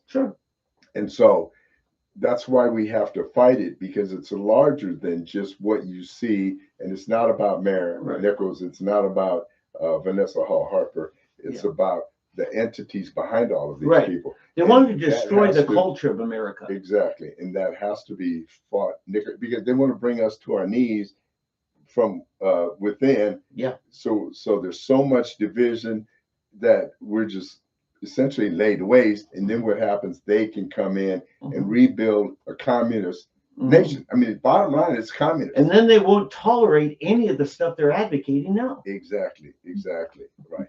So we could get into Islam too here, but I don't want, because that's I do want to mention, I'll be really brief. I got to ask a couple of questions, including the first one. And I really didn't phrase the first question right, because it really was about McGirt, which was a big issue we talked about. And I should have said, Mr. Nichols, if your son gets arrested for the same felony that a tribal member's kid gets arrested for, chances are very likely your black son will have a much higher sentence. And it's not because of racism, it's because your son will go to state court, the tribal son will go to federal court. And so afterwards, and Monroe was like, he couldn't wrap his brain around, because I could tell nobody had presented this to him. It's the 14th Amendment, equal protection of rights, when you got one race facing certain statutory crime and another being judged in an entire different court under different rules, different mandates. And so when I afterwards talked to his deputy mayor, I explained it. I said, black kids are going to face tougher criminal sentences than tribal kids. Now she got it, and I'm hoping that gets. Oh, she did get it. Yeah, and then the other thing, it was probably the shortest Q&A, and he started off badgering like, you again, and but I said, this is a very succinct question, and hopefully your answer will be too. I said, will you support letting the voters decide and revisit the decision to have partisan city elections? And he said, yeah, I support that. I said, so it's a yes? And he said, yes. And I yelled over to Randy Crable, Tulsa World. I said, Randy, you got that, didn't you? So, because that's one of the things when you and I were at the county Republican committee, right. That was one of our big issues, right, was calling on the city council to put that back on the ballot. Yeah, I think last I heard they were getting a petition going to do that. Yeah. In fact, it's interesting. There are two petitions going on, right? Both one wants to go back. It's funny. It's for one is a city. Well, no, I guess they're both Tulsa city. No, the one the state to do jungle primaries is state. Yeah, it's a state. I was thinking it was right. So we're trying to get away from that jungle primary and go back to partisan elections. And now we've got a group trying to get signatures to go back or to turn the state elections into a jungle primary. For those that don't know what we're talking about, you would no longer be able to have Republican and Democrat. It's just two people running, or five or whatever. And if two Democrats get the most votes, then it's Democrat versus Democrat, which is what we had in Tulsa. Right. And California, for instance, has adopted that. It's really the Louisiana model. Okay. Louisiana would do a jungle primary. And so there is a separate model in Georgia, which does it just like we do. But, you might get a couple independents, a libertarian, a Democrat. So you might have 5 people on the general election. And very likely nobody will get a majority. They'll get a plurality. Right.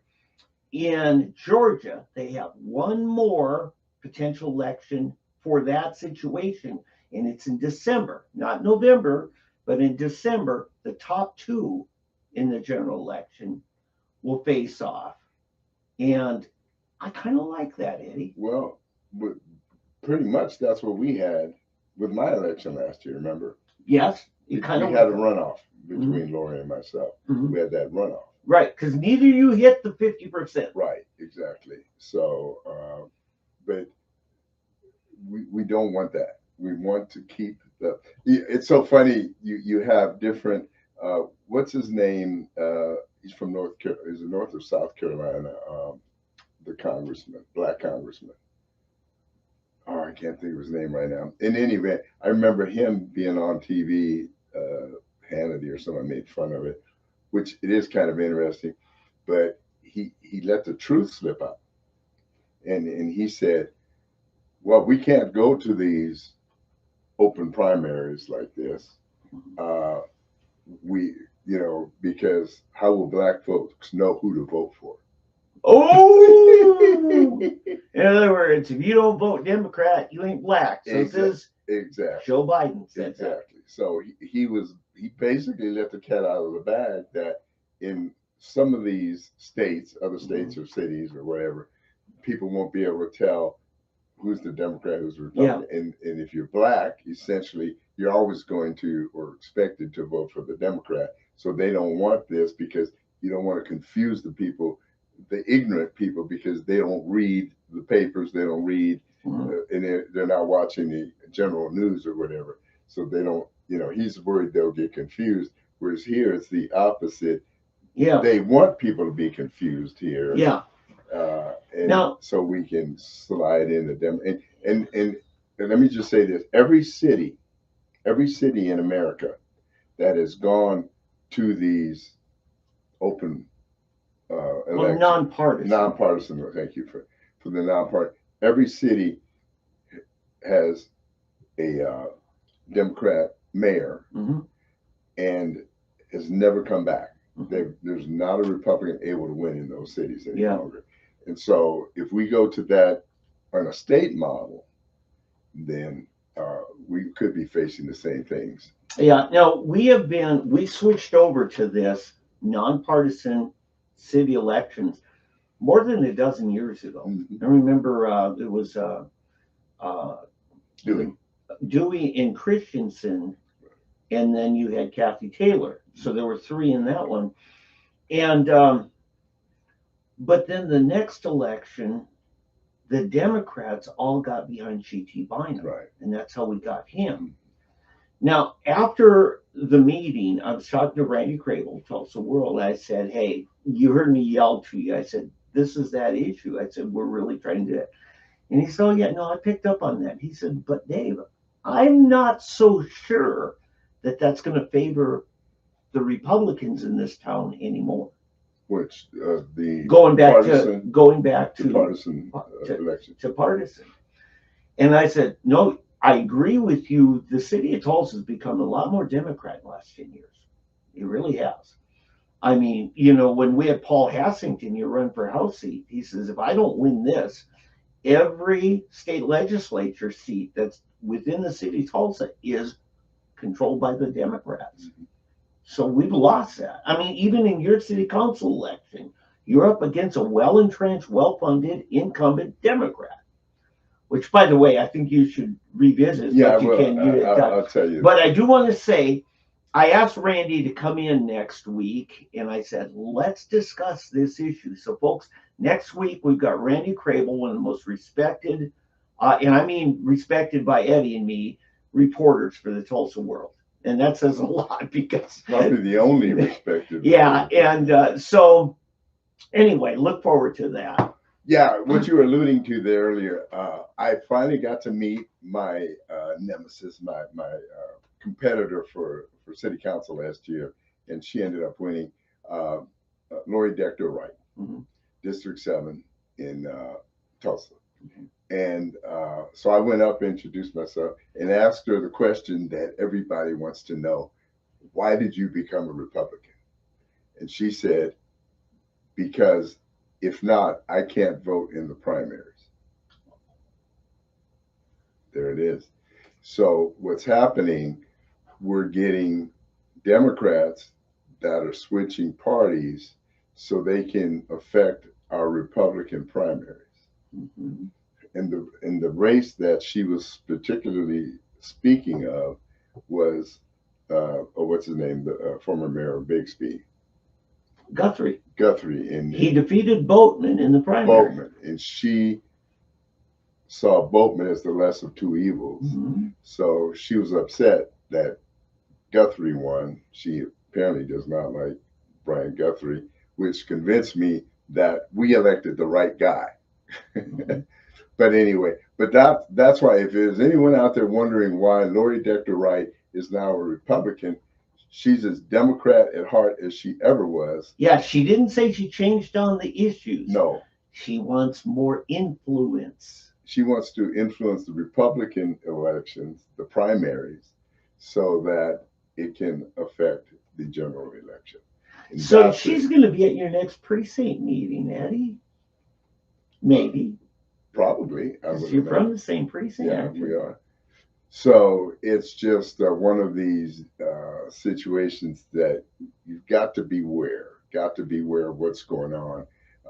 Now, whoever the next candidate is running against her, I would recommend highly that they put forth that she is a Republican, because if she was so opposed to Republicans and people voting for her wanted to vote for the Democrat, then essentially, if I were running again, which I'm not, I would point out that, well, she betrayed you. She's now on the other side, because a lot of the people out there that are voting are not voting knowledgeably. They're not voting because they have issues or whatever. They're just voting Democrat, Democrat, Democrat. And so we don't need them to vote Republican. We just need them to not vote at all. You know, this is interesting because when I first moved here in 1980, and they always had straight party line voting. You could just check straight party, Democrat. Right. You leave the rest of it. You voted for everybody just based on that D after their name. The media never had a problem with it until about 4 years ago. Now they think it's really undermines democracy that we have. And you know why? Because it's working against the media's interests. Yeah, well, see, that's the Democrats. They always, like, you remember where they came up with the anti-filibuster rule? You remember that the Democrats did? Well, then when the Republicans all of a sudden did it, they start whining and crying about, well, they shouldn't be allowed to do that. Why do they do? Well, you're the ones who came up with it. So just because we're using your own weapon against you, it's only wrong when you do it, not wrong when I do it. And it just shows again how slimy and smarmy and messed up that party is. I mean, I can't tell you how, and I'm speaking of the party in general. I'm not talking about, there are good Democrats. There are Democrats I trust more than some Republicans. Probably the Republicans who switched from Democrat to being a Republican. At least the true Democrats are still Democrats. But no, the old school working class believer in democracy and freedom and all of the American way, those Democrats I have no issue with. Right. It's these new ones that want to make America un-American. Like, we want to bring all these foreign people in, require no allegiance to our country, and all of a sudden these are the people we're supposed to support and get behind, when actually they have no inkling of what being an American really is, what it should take and what it is. You know, Ilhan Omar is the prime example of the worst type of citizen we can have. She never, I don't know how she became a citizen. Well, no, she was a young, little girl. She wasn't even born here. Dreamer. And so she totally does not understand what being an American is. She wants to be a Somalian living in America. And homie, don't play that.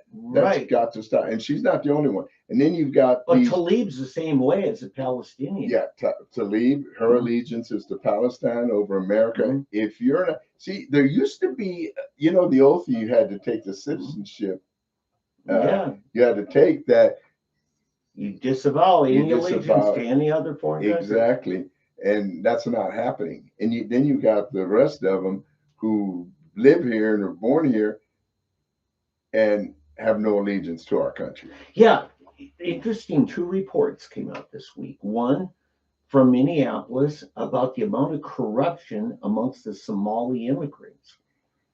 Just massive corruption. It looks like half of them are subject for deportation, potential deportation.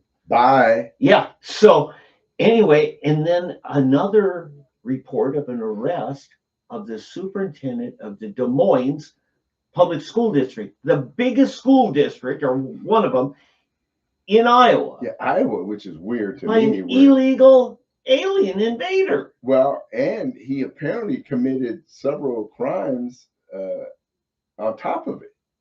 And he's the superintendent of a school district. How in the heck does that ever happen? We trusted our kids to be trained up to be responsible adults in Des Moines, by this man. Yeah. You know what? I can't wait for the next school board election because it's going to be a bloodbath, and it should be. Yeah. Who put him there? Yeah, well, I'll tell you how it happened. You know how it happened.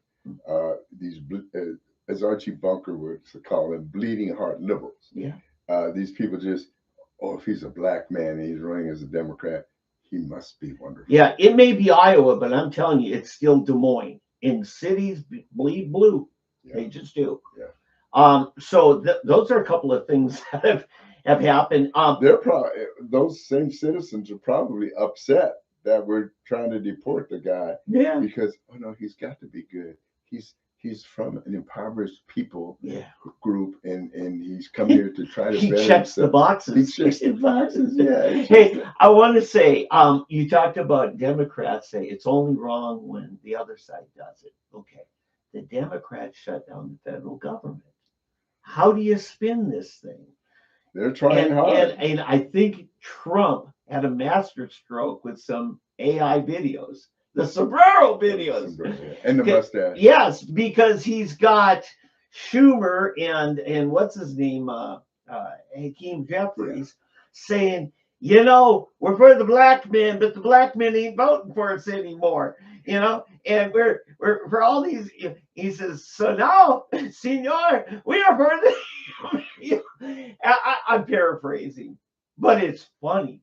Yeah, you know, AI is such a crazy thing. How they have you seen the one where he has all the MAGA hats, and Schumer and Jeffers are sitting across from him, and he's behind the desk just laughing, and he's got these MAGA hats, and he takes them, he throws them out, and somehow they land on their heads. Yes, they land on their heads, you know, and he's just laughing, you know.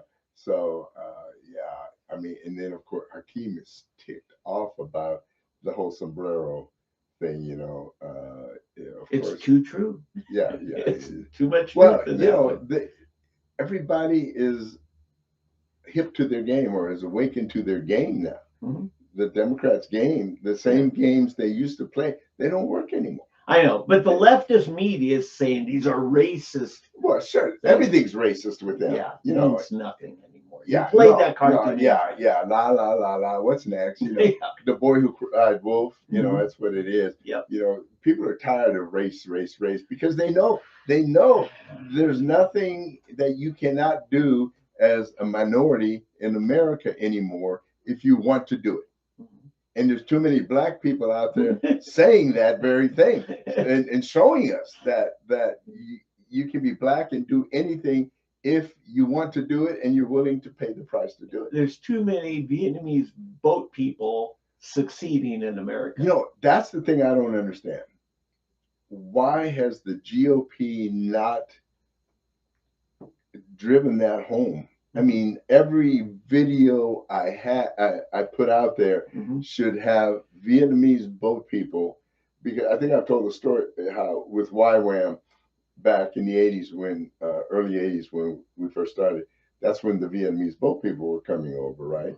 And they were at refugee camps in Thailand, and then they would be sent to California for reintegration. And so the Vietnamese was actually mid to late 70s, right at the crash of the war in Cambodia. But the boat people if I may continue, I'm sorry. They were in the camps in Thailand, in Cambodia, then they transitioned them to Southern California. Those were refugees. You're right. And then from there, then they would be. In fact, it's funny, some of the things, stories I heard from our people that I worked with. It was YWAM running these camps for the United Nations. You talked about a couple weeks ago. And a lot of these people, they didn't know how to use the toilet, because they have the French toilets with the hole in the ground that you got to position yourself over this hole in the ground. Well, what they did, they would stand on the toilet instead of sitting on the toilet, because who could imagine sitting on it? Hard to change the way you crap, Eddie. Well. But anyway, so after they were reintegrated, then they would learn the basic English. They give them English lessons, how using the toilet, how you eat with a knife and a fork, all these things. And then they sent them out. And I remember, not 60 Minutes. What was the one before that? There was an evening program, Dateline. I think it was Dateline. Yeah. And they'd have specials on the battle between the Vietnamese boat people, fishermen, and in Galveston, Texas, in Louisiana, where all along the Gulf Coast, the Vietnamese had come in because they were so good They're at stealing our shrimp. Yeah. Bob is losing his shrimp to the boat people. Yeah, and it's because these people knew how to fish with less technical gear. Mhm. You know, they're out there throwing nets, and now all of a sudden we got, you know, and they knew how to find the fish, how to catch the fish, and they were starting to outfish the American fisheries, and of course that created animosity. But it's funny because it just showed again that it's not about race. It's always about something else. It's either Hard work. It's either about well, it's either about women or it's you're infringing on my business. Mhm. You know, that's why you have mafia fighting turf wars and things like that. You know, they can all be Italian, but you keep your mob over there. You're the mob king here, and I'm the mob king here, and you don't mess with my. You know, it's always boils down to that. And as I've always said, color is just an identifier. Yeah. But anyway, but you're right about these boat people succeeding, and Black people who are natives, who've always been here, haven't had to read. Well, maybe they do need to learn how to speak English, but anyway, they should speak the language, and yet they don't. I don't know if you went to your kids. That's dumb. You went to your kids' graduations, but they were all of them homeschooled, or did any of them go to? Well, you know, Amy finished up with a lot of classes from Cornerstone Tutorial Center, which is group homeschool. But none of them went to public school. Graduated No. from okay. Because see, I remember sitting through 4 Union high school graduations. Yeah. Okay. Mm-hmm. And they spanned 8 years Mm-hmm. in the graduation. Yeah. And from the first one to the last one, almost the first 4 or 5 graduate valedictorian, salutatorian, et cetera, everyone was a win. Mm-hmm. I don't know if they're all from the same family, but you know, who win, how win, why win. And that's spelled like G-U-I, U-Y-N, yeah. Gwen. I used to call it Gwen, New Yen, but it's just Gwen is how they pay. But anyway, but the wins just always graduated at a time, and going to Harvard, going to Yale, going to Princeton, going to Stanford, you know, and these are I came in off the boat and I'm going to Harvard. One generation separated from being a refugee where your parents don't speak the language to graduating at the top of your class. Can I say something about that? It's just crazy. Yeah. Okay. You want to badmouth our public education. You know what? A boat person named Wynn can end up with a Harvard scholarship at our public school. At our same failing schools. It's not the schools that are failing. Yeah. And you want to blame the schools. Maybe it's the parents. I remember one summer, one day, several summers ago, I went over to Barnes & Noble. Mm-hmm. And you know, they have the cafe out front. Mm-hmm. And there's a big, long table. And I look over, and there was this table with about 8 kids. All right. 6 of the kids were Asian. I don't know if it was Vietnamese, Japanese, Chinese, whatever, but they were Asian. They all look alike, just like Africans. They all look alike. I said it, not Eddie. Blame me. Well, I could probably say it better than you. You'll be stoned when you walk out there. No, but anyway, so yeah, they're sitting at this table, and 2 white kids. And this is in the middle of summer, and they had these math books and paper, and they're doing these crazy problems, and they're all sharing, figuring out these the problems and answers. Yeah. And I'm thinking, okay, look at this. It's the middle of summer. Instead of being at swimming, whatever they're at, you know, doing lawns or whatever, they're in here studying, like, you know, trigonometry or some advanced math.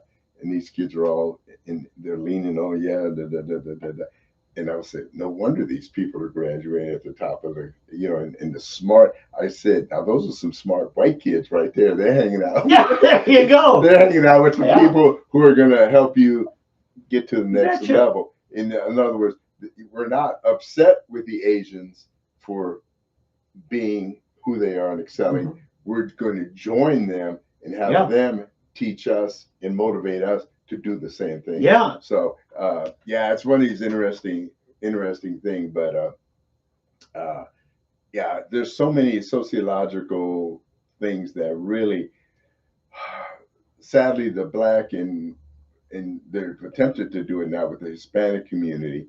That the one great thing, George W. Bush, I have to say, he had several right ideas. Okay, Mhm. but one of the greatest things he says that the worst thing you can do is create the what is it? Soft bigotry. Of low. It's a soft bigotry of low expectation. Mhm. That is so. I mean, that nails it. Yeah, it's That- well yeah. worded, wasn't it? Yeah, and it's the creed of the Democrat Party, Mhm. because they have this soft bigotry. Oh, you poor Black thing, you poor Hispanic thing, you poor whatever, you Ukrainian thing, Mhm. whatever you are, wherever you want to come from, you know, oh, you poor thing, you can't help it. And we're going to protect you from these evil people over here that are going to make you work for it. Don't worry about it. You don't have to work hard. We're going to give it to you for free. Yeah. We're going to, and what happens? The ones who buy into that lie and buy into it, they're going to take it, but they're going to end up living a menial life in poverty and living off the government subsistence. And the Eastern Europeans, a lot of them, they're used to this under communist rule. Yeah. The government dictated everything. I remember years ago, I think I might have told you this before. A guy in my town worked for BMW, Bayerische Motorenwerk, and You're the only one I know has ever told me what that BMW means. yeah, Bavarian Motor Work, Yeah. motor plant. But anyway, so so that's what BMW stands for. Mhm. But anyway, so he was telling me how he worked where they build BMWs, and so it was when the wall came down. This was about 89, 90. Yeah. And he was just shaking his head about these East Germans that they now led over into, and they were flooded with all of these East Germans wanting to come over and live the life of the other Germans. Yeah. And so he was telling me a story how in the plant, he was saying how before in East Germany, if you're working in manufacturing or anything and you have a tool and it breaks, Mhm. you got to wait 6 weeks to get a new tool. And so there's a shutdown. So he comes out one day and there's this East German worker now, and he's sitting there reading the paper in the middle of the workday, and he's trying to figure out what are you doing sitting here? He said, "Oh, my tool broke." He said, "So what?" He said, "You go back into the storeroom and get another one." And the guy said, "What? You have another one?" He was so shocked that they actually have another tool. You know, in other words, probably had 10 of the same tool, because that happens. Yeah. But in his mind, he couldn't, because that's how it is in the communist countries. Yeah, and you know what that also breeds is, if I break this tool, I get to take the afternoon off. Well, and that's get true. paid. That is true. That is true. I may not get paid much, but at least I get paid, and you live on this. Yeah. Oh, you know what? That brings me back to this whole situation that we Uh-huh. talked about with our guest, Dr. Cox. Just the low expectation and the dependence on government. I will never, I can't, and I will never accept the deal of these free lunch programs. What did we used to say? What's this saying that's hundreds of years old? Well, there's no free lunch. There's no free lunch. Oh, but there is. You know, we have to correct that. You can't say that anymore. There's no such thing as a free lunch, because there is a free. Now, according to him, there's a free lunch, breakfast, lunch, and There dinner. is. But the point being, those decisions were made by the governor and the legislature, not John Cox. No, I'm not. No, I'm not. As I said when we talked with him, no, I'm not downing him. Yeah. I'm just saying this is the state of our education, and you know why the schools push it, and I'll tell you why I know, because way back, my son he designed the whole food program for the Union School District, and they did it at Bixby for Bixby, and we were looking at doing Tulsa public school, but we found out we were looking, and then I was trying to start a charter school, the Booker T. Washington charter schools. But anyway, and then I found out how much they were paying, and this was just for lunch. It was like $6.50 a day. Okay. But they were only paying, I think, like $3.50 a day. And so they were making about $3 a day per student on this free lunch program. So the government pays them so much, and then they take bids on who can provide these lunches. Well, imagine now if you're doing 3 meals a day, and it's a $3 overhead. I mean, profit margin. So you're getting $9 per pupil, and let's say you have 1,000. That's $9,000 a day, multiplied times 5 days, multiplied by how many hundreds or thousands of kids. Yeah. And I'm thinking, what in the heck? Yeah, you're making money. You're making money as a middleman. Because, you know, this is the thing, Eddie, when you and I were in school, those were school workers cooking the meals right there in the kitchen. Right. You know, and now it's all contracted out to fast food joints. Well, in some, because I do know a friend of mine, Jenks, they still have a kitchen staff. Okay, they do. They're still doing it. Yeah, I know. Some do, but no, I know because in Tulsa, I know for a while that Subway was delivering lunches every day. That's what I was getting at. Yeah, you know, we went to church at what's now called Spirit Life, and they would, you know, contract it out. They didn't start out that way. And now my daughter-in-law runs the Regent School cafeteria, so you know they do it. And boy, she's a great cook. Well, but actually think about it. Let's say you're farming out to Subway or whoever, okay, Mr. Good Sense, I don't want to pick on one, but let's say whoever it is, McDonald's, whatever, you sub it out. Think of the extra money you're making because you're not having to pay the kitchen staff. Right. You're not responsible for liability. Yeah, what's the insurance on that kitchen? Exactly, liability. And then you've got the situation of the pension plans and already extra benefits and everything. So every day per worker, this overhead exceeds, you know, and it cuts into your profit margin. So if you can tell Subway, bring me, you know, 500 sandwiches and chips every day, and I want to, you know, renegotiate a price of $3.50. Yeah. And we're getting $6.50. I mean, my goodness. I mean, you can, you know, and I think did I tell the story about my son when he was in the 9th grade? He came home one day. Oh no, it was in the morning, and my wife said, you know, here's your. Oh, you know, Mom, you don't have to make me lunch. I get lunch free at school. She said, yeah. What? And because he was black, minority, they assumed that he should get a free lunch. And then we do, you go back and tell them, no, we're not doing it. Take you off that. And, you know, we will give you lunch every day. But that's what they're doing. They're signing up as many kids as they can, whether they need it or not.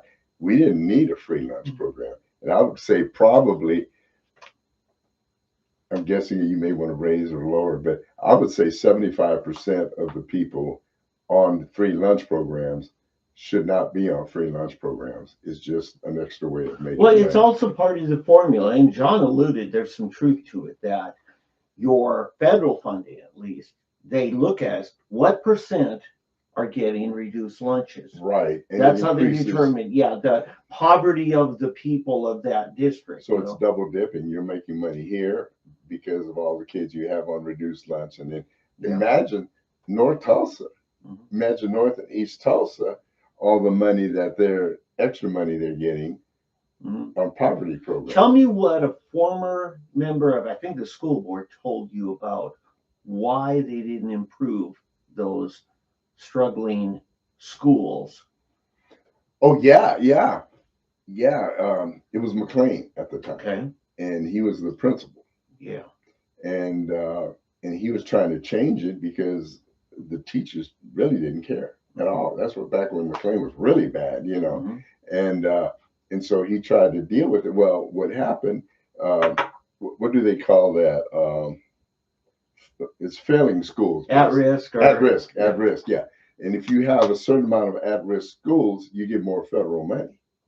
So they would get the federal money based on McLean and I can't think of Roosevelt. I think it was Roosevelt was one. There's all these schools in North Tulsa and East Tulsa that are failing schools, and so the money comes in, but all the money that came in, it always went to Edison or Memorial.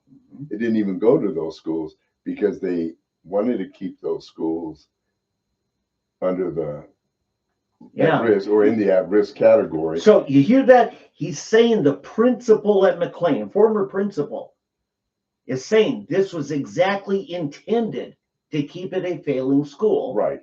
To milk the federal government for more money that they could send over to other schools. Yeah.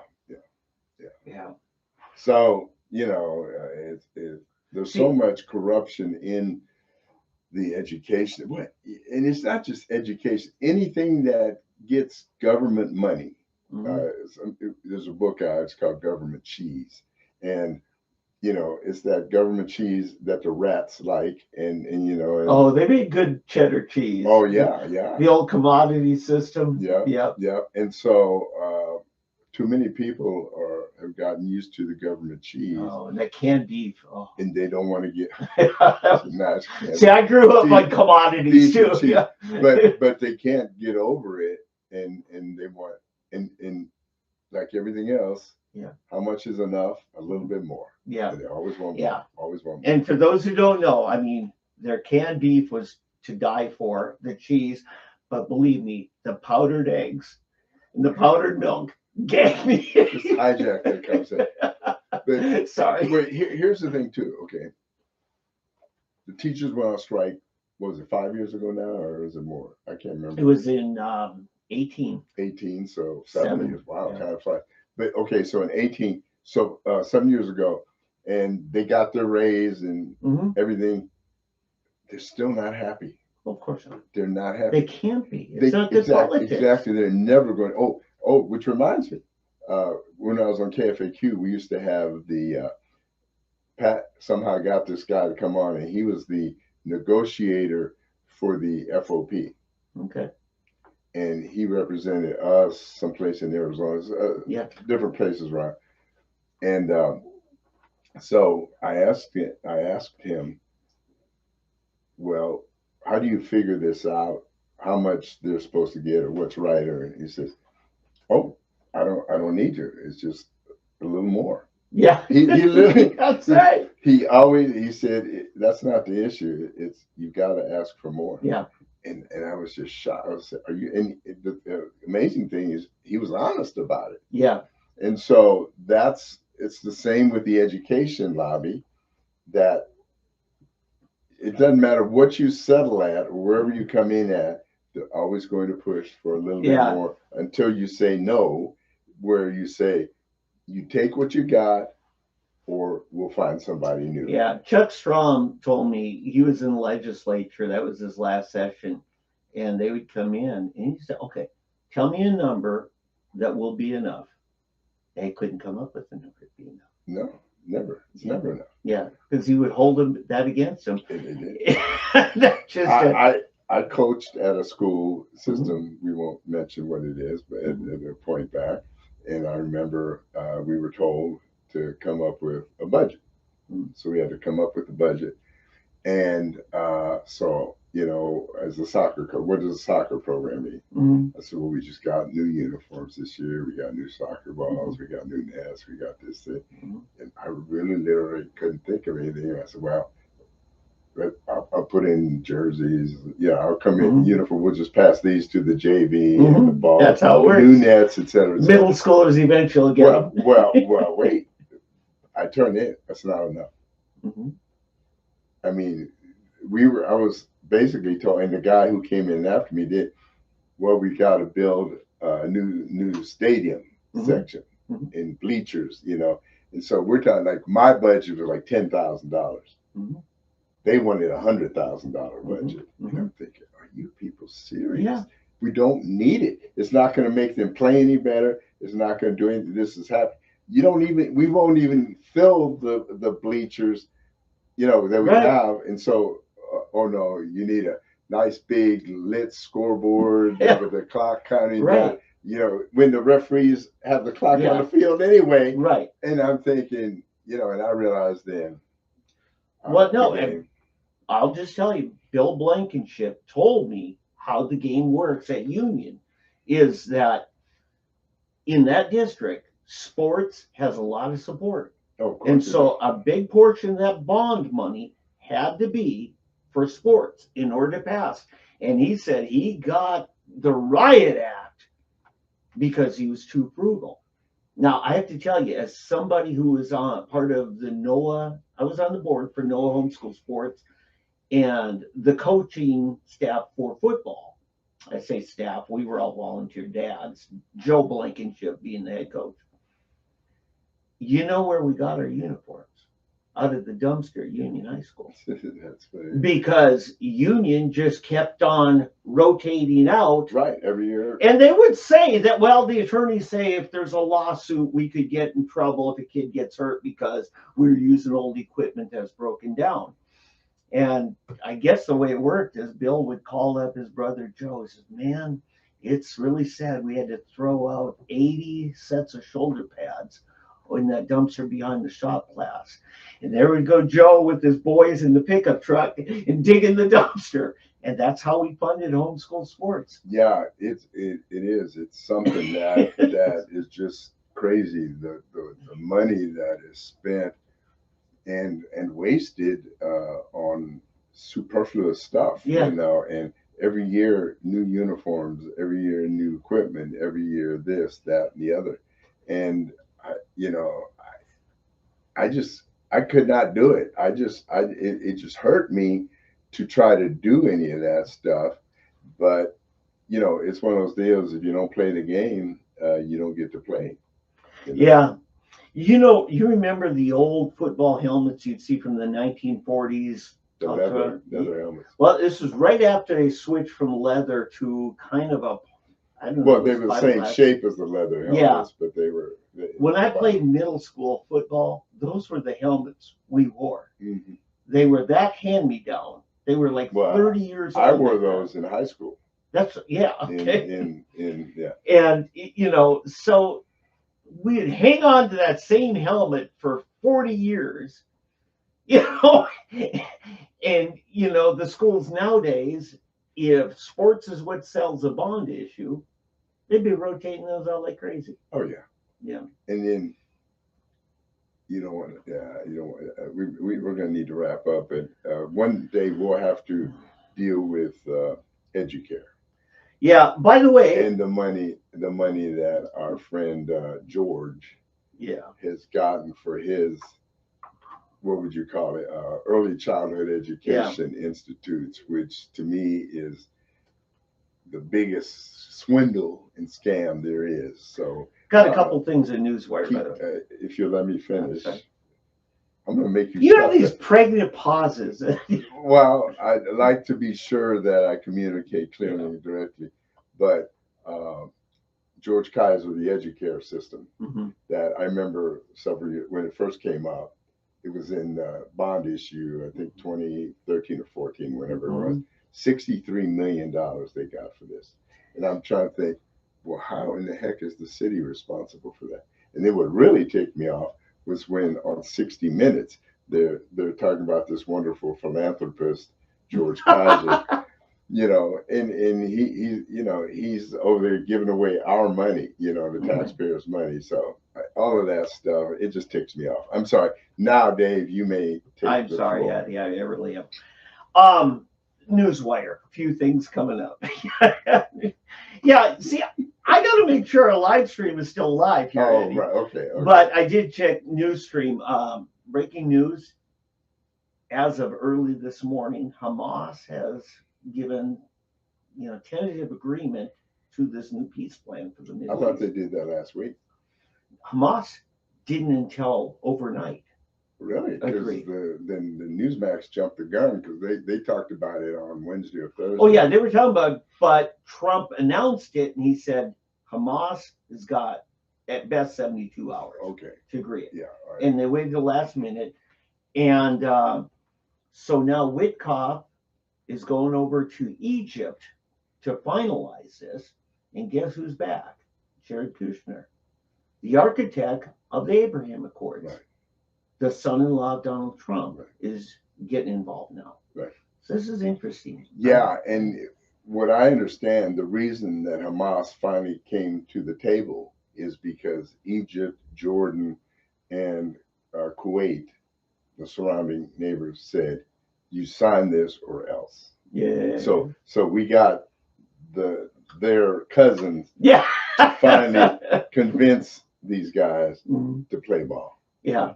Either that, well, it was that, or unleash Israel totally to go biblical on it. You Yeah. know, So there's that going on. Kash Patel has a beautiful quote referring to the old MSNBC. I think it's called MS Now. Yeah, that's nice. He calls them, they're still an ass clown factory of disinformation. Well, I just call it mess now. Yeah. It's a mess. It's Yeah. still a mess. It's a mess now and was before. It's yeah. But they haven't changed. I mean, they really haven't changed anything about it. Yeah. Until you get rid of your Rachel Mad Cows or Rachel Mad Cow is mad. Yeah. No, it's Mad Cow, not Mad Cow. But anyway, Rachel Maddow, unless you get rid of her and some of these people, and ABC needs to get rid of The View. Mhm. Have you seen these clips that this guy does? He's an Arab guy, Middle Eastern guy, and he does these clips of The View, and he's a part of the panel. Mhm. You haven't seen those? No, I don't have cable anymore. No. These are on YouTube. Oh, I'm sorry. No, Yeah. then I should look. Yeah. Well, anyway, I'll send you one. Mhm. But anyway, this guy, he sits there, and the funny was, he's sitting there, he's eating a banana, and he's sitting on the panel, and you got Joy over here, and Sonny, and Rupee over here, and the former Republican Rhino over here. Yeah. But he's sitting there eating a banana while they're talking, and he's got whatever background there, he's got that as like he's actually a member, and he just sits there and listens, and he'll eat his banana, and then they'll say some stupid stuff, and then he comes in and he just, well, Whoopi, well, Joy, well, Sonny, and he'll just go after them and make them look like fools. I mean, because when he does it, he shows you how silly what their positions are on these different matters. That would be fun I'll to have to watch. send you, if you get a chance, look it up. In fact, after I send it to you, maybe you can put it up on Yeah. somewhere, Yeah. We'll whether throw it it's on you. our blog. He's good. Sports Football scores. Yeah. I tell you what, Iowa State, who's been looking good this year, they're up against a tough one in Cincinnati. Oh, they're playing Yeah. Cincinnati. Okay. Cincinnati went up 17-0 on them. What quarter? They're now in the third quarter, and it looks like Iowa's somewhat coming back, but they're still down 9, 31-22. Iowa's behind. Now, Iowa State. I'm sorry. Yeah. Michigan's defeating Wisconsin, but Wisconsin hadn't been that great for a while. Georgia is having no problems with Kentucky. Well, So- nobody's having a problem with Kentucky this year. Yeah, you're right. And Mark Stoops had probably gone after this year. Yeah. Iowa's beating Purdue. Purdue's not ranked, and those are the early scores today. So, OU's up to number 5 in the AP poll. Wow, that's good. That's what happens when you have a bye week. You don't lose. So other people lose, you benefit. I think Tech is either 11 or 12. They are 11. 11 They are the cream right now of the Big 12. And we'll see. Well, We'll see yeah. tonight. They play Houston, which is also undefeated in the Big 12. There's only a couple of undefeated teams, and there are 2 of them. So we'll see. Houston's not ranked. Though, No, so. which is weird. I mean, when you're 4-0, I don't know who they play. The thing that helped Tech propel up to number is because they beat Utah pretty badly. Mm-hmm. And people still, a lot of them aren't sure whether it's because Tech's that good or Utah is not the Utah of old. But then Utah last week played, I can't remember who it was, and just beat them bad, you know. And so, who is a good Big 12 team? So, Yeah. Big 12, I think, has nothing but blue skies ahead because not a lot is expected of them. Mm-hmm. You know, there's so much focus by ABC, ESPN, Yeah. that they're kind of not looking at. Mm-hmm. You know, they're concentrating. Big Ten and SEC are the 2. Yeah, I ran the numbers on that. Of the top 25. Well, let me. Okay, hold that thought. Mm-hmm. And then of course the 3rd tier or the 2nd tier would be the ACC, Mm-hmm.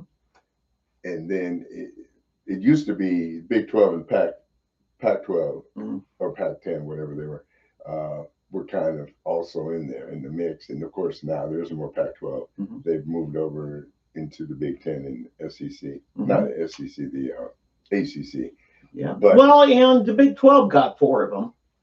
Well, yeah. Oh no, I know, but the ones we got were the next level. Other than Utah, we got the USC. Well, and last year the big TV market. Arizona State surprised everybody. They did. So, but I think that the Big 12 is on the rise. It's going to come up and play in the big leagues because the big thing with the Big 12 is they're known as a basketball conference. Mm-hmm. Houston, Cincinnati, Kansas, sure. And even Tech went to the final. Remember they played in the final. Yeah, Iowa State. That's true. Yeah, Arizona now. Mm-hmm. That just added to it. Yeah, all these basketball schools, but they're starting to improve on their football programs as well. So no, there's a lot of blue skies ahead for the Big 12. So let's give you. I'm just sad though. I'm sad.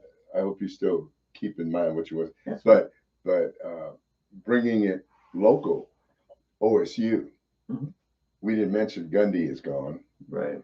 Mike Gundy, after all those years, he's gone. I don't think they still don't have a coach yet, but it's kind of sad. It's but it shows what money can do. Gundy was at his best when he had T. Boone Pickens. That money, Texas Tech now is who they are because you got Cody Campbell, and he's a billionaire. Yeah. Oil and gas guy that is a billionaire, and he's throwing, mm-hmm. in fact, $69 million into the athletic program at Texas Tech, and the best football players money can buy. See, that's a difference. T-Boone, it wasn't about buying players, at least that we know of. Well, because it wasn't legal, but he threw it into the program. Right.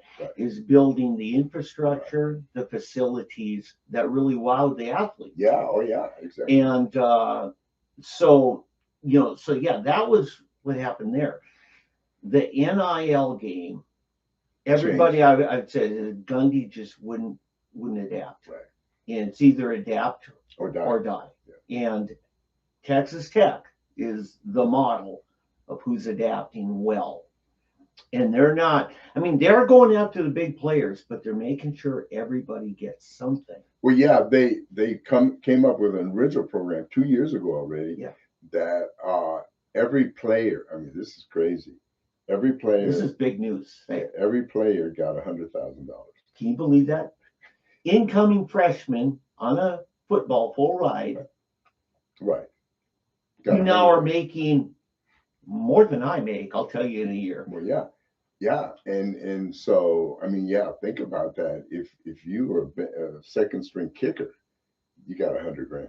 Mm-hmm. and you were still able to, if you're the star, the quarterback, the receiver, the running back, or who tend to get the most attention, you could still negotiate for your big NIL money. But they made sure that they could see. I've always, one thing I don't like about NIL is the disparity.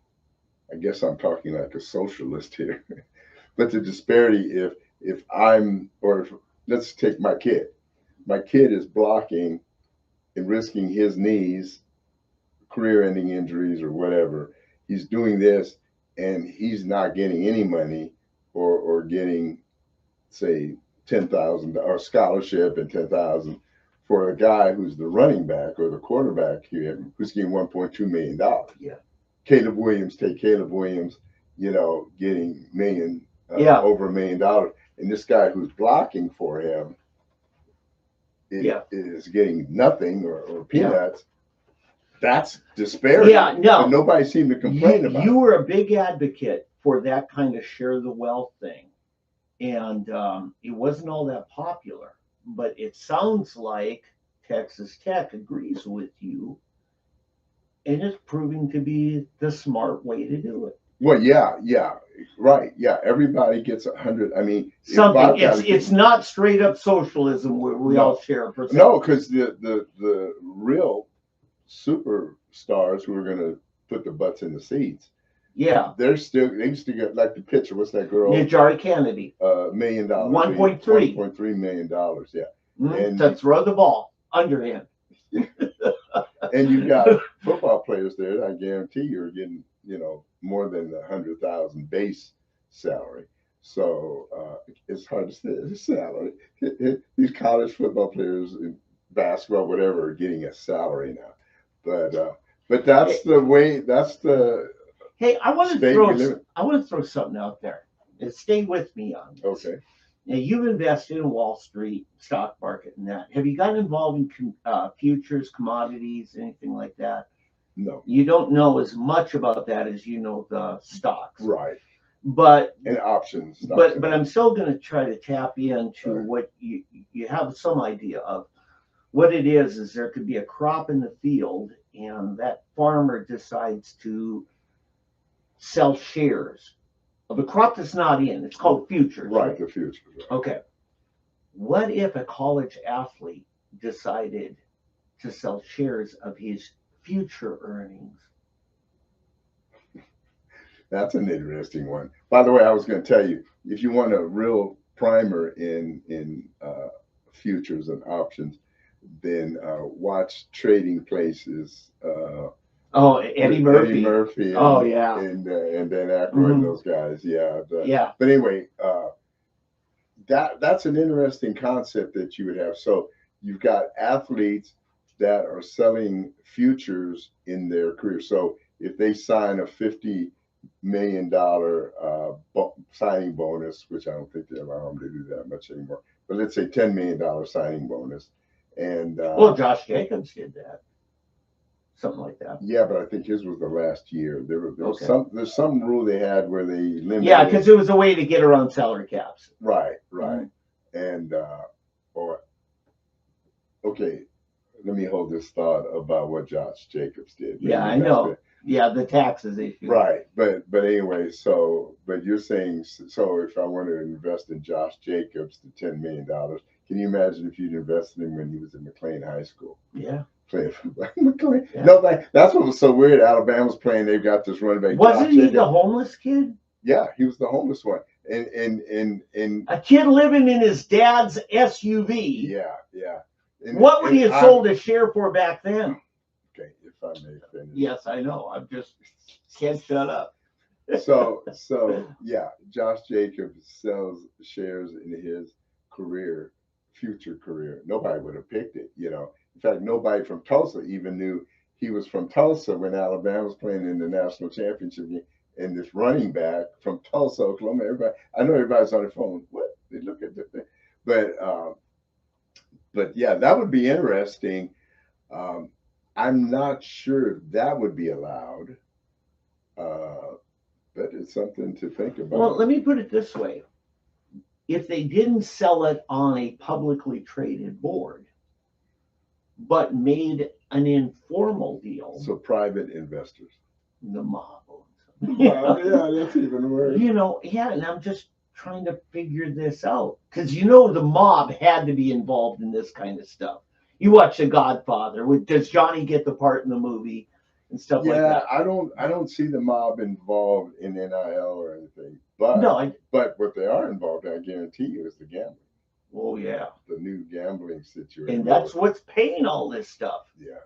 That it is, folks, because it's the revenue money. You just watch ESPN and how many gambling commercials is on. Okay, that money got turned into money that they paid for these, conference TV packages, which is why OU and Texas went to the SEC. It was for the money, the TV deals. Yeah. And good riddance, Texas. You screwed up the Big 12 with your Longhorn network. Go screw them up. Well, you can't say that about Texas if you don't say it about OU. I think it was Texas Longhorn Network that blew it for everybody else. Yeah, that's a part of it, but that didn't mean they had to go to the SEC. But it was all about money. I mean, ultimately, it's all about money. It's why, Christmas morning, I'm at McDonald's in Lakeville, Minnesota, with people coming back from the Gopher game, or no, it was a Vikings game, go back to Omaha and find out the big Nebraska football. And I said, is there any chance Nebraska comes back to the Big 12? And this was before that big realignment. They said, never. I said, why did they leave? He says, Longhorn Network. They screwed over everybody else. Yeah, everybody was upset. That's why Missouri left. That's why Colorado left. That's why Nebraska left. The old Big Eight. Yeah, the old Big Eight. They got screwed at Texas. And Texas begged the Big Eight. Please let us in. Please let us in. We screwed up the Southwest Conference. Please let us come screw you guys. Well, the first ones to leave, remember, were Arkansas. And from the Southwest, it wasn't the Big Eight, it was the Southwest. Arkansas and A&M. They both jumped over to the SEC. So A&M was never in the Big 12?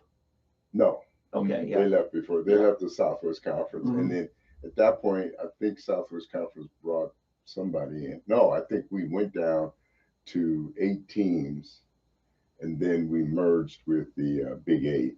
And I don't know. It was Big Eight. Those 4 schools came in: Baylor, Tech, Texas, and who was that 4th one? TCU came much later. Did they? I don't remember. So you got Tech. It wasn't necessarily Tech. Well, they were all. The original would have been Tech, Arkansas, Texas, Baylor. No, I'm talking about came into the Big 12. Yeah, I'm trying to think. I'm thinking more of who got left out. SMU got left out. Rice got left out. UTEP was no, they're whack. And then of course TCU was left out. So I don't think Baylor was originally one of the.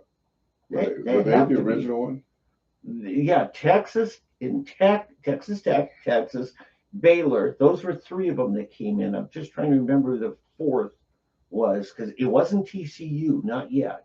I'm trying to think of who else would have been able to come in, because I think TCU may have come in the original package. I think because I know that Rice got left out. TCU was at the WAC for a while. WAC, and then Mountain West left them. Okay, I don't remember who all the Southwest Conference was now. Yeah. Because I know that Arkansas and who was the other one from down there that left? Because Missouri went over to the SEC later, but they were Big 8. So I don't know. Sorry, guys, that we're here trying to take up your time to figure out. I'm sure people at home are yelling who it is, but yeah. It was A&M. Oh, A&M. Yeah. I guess. You thought they went directly. I hate A&M so much that they just blotted out of my. I didn't even know they existed. Yeah. So anyway, there's that. A&M. Gee. All right. Yeah, so we mentioned what's going on with the shutdown. It looks like the Democrats are losing the PR game big. Well, they have to. And what's so crazy about it, for all these years, see, they've taught us everything, every trick that we're using now, they taught us. Because in the past, the shutdown was a result of Republicans protesting the budget. Now it's the Democrats protesting. And the problem with it is the things they're protesting about are not popular with the public. Healthcare for illegals.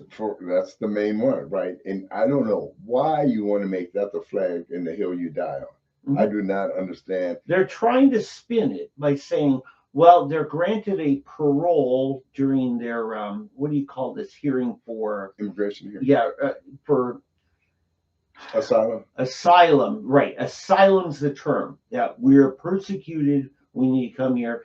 He was just automatically getting parole. Therefore, you're, by government standards, not technically illegal. You're a paroled seeker of asylum. Right, but you're not a citizen either. That's the point. You say non-citizen. Non-citizen. That's what we should say. Yeah. Right. And so here's the other thing. The big rumor was, oh man, as soon as the shutdown happens, then Russ Vought is going to start hacking down the all these agencies, shutting them down because he'll have authority to. Yeah, which is crazy. Their opposition strategy is so ill-conceived. It just because Trump hasn't followed through on it. Well, yeah, probably he wants to be sure he covers all of his bases before he does it. We're in day 4 of the shutdown now, and I haven't seen it happen. Now, ahead of time, a whole 100,000 people retired because they were like, it's coming. I might as well walk out of here while I can carry my box of personal and get a nice severance package. Yes, because that was the deadline of this Trump buyout, this early retirement. Right, early retirement package. And evidently, it's a pretty good It's deal. a nice package. Yeah, government, they take care of their own. Yeah. And they probably, if they did right, they probably did all right while they were working there or occupying a seat in the position. But housing values are dropping now in the DC area. Thank God, because it's the most expensive place to live. Well, hopefully they start dropping here. Well, the good thing is, but it's a little harder here. You and I are thinking, that's kind of my nest egg, is my house paid for. Well, yeah, and then we can wait till the Democrats come in and they shoot back up. But see, here's the problem: the housing rates come down. Well, in the past, they've come down with interest rates. Yeah. Interest rates go up in the housing price. Now, but the beauty of it is that interest rates are coming down. And the housing values are pretty much staying stable, except maybe in D.C. I would imagine California, they're really dropping. I'm actually thinking that interest rates coming down will raise housing prices. Because you can buy a lot more houses. Oh, no, I know they should. But what I'm saying, I'm not seeing that because I go on Zillow and some of these, homes.com, and I'm not seeing the steep rise in housing costs. So far we're still doing well. Yeah. And we're going to hit equilibrium at some point. Yeah. But a good friend of yours and mine, he just moved from one house in Broken Arrow to another last year. And then it's taken him over a year. He finally sold, but he had to come down quite a bit on the price. And the biggest factor was people had to figure out, how much is it going to cost me in monthly payments at the high interest rate? Right, exactly. And so I'm saying, as interest rates come down, people will say, oh, yeah, I can afford that. Right. A house they couldn't afford. Yeah.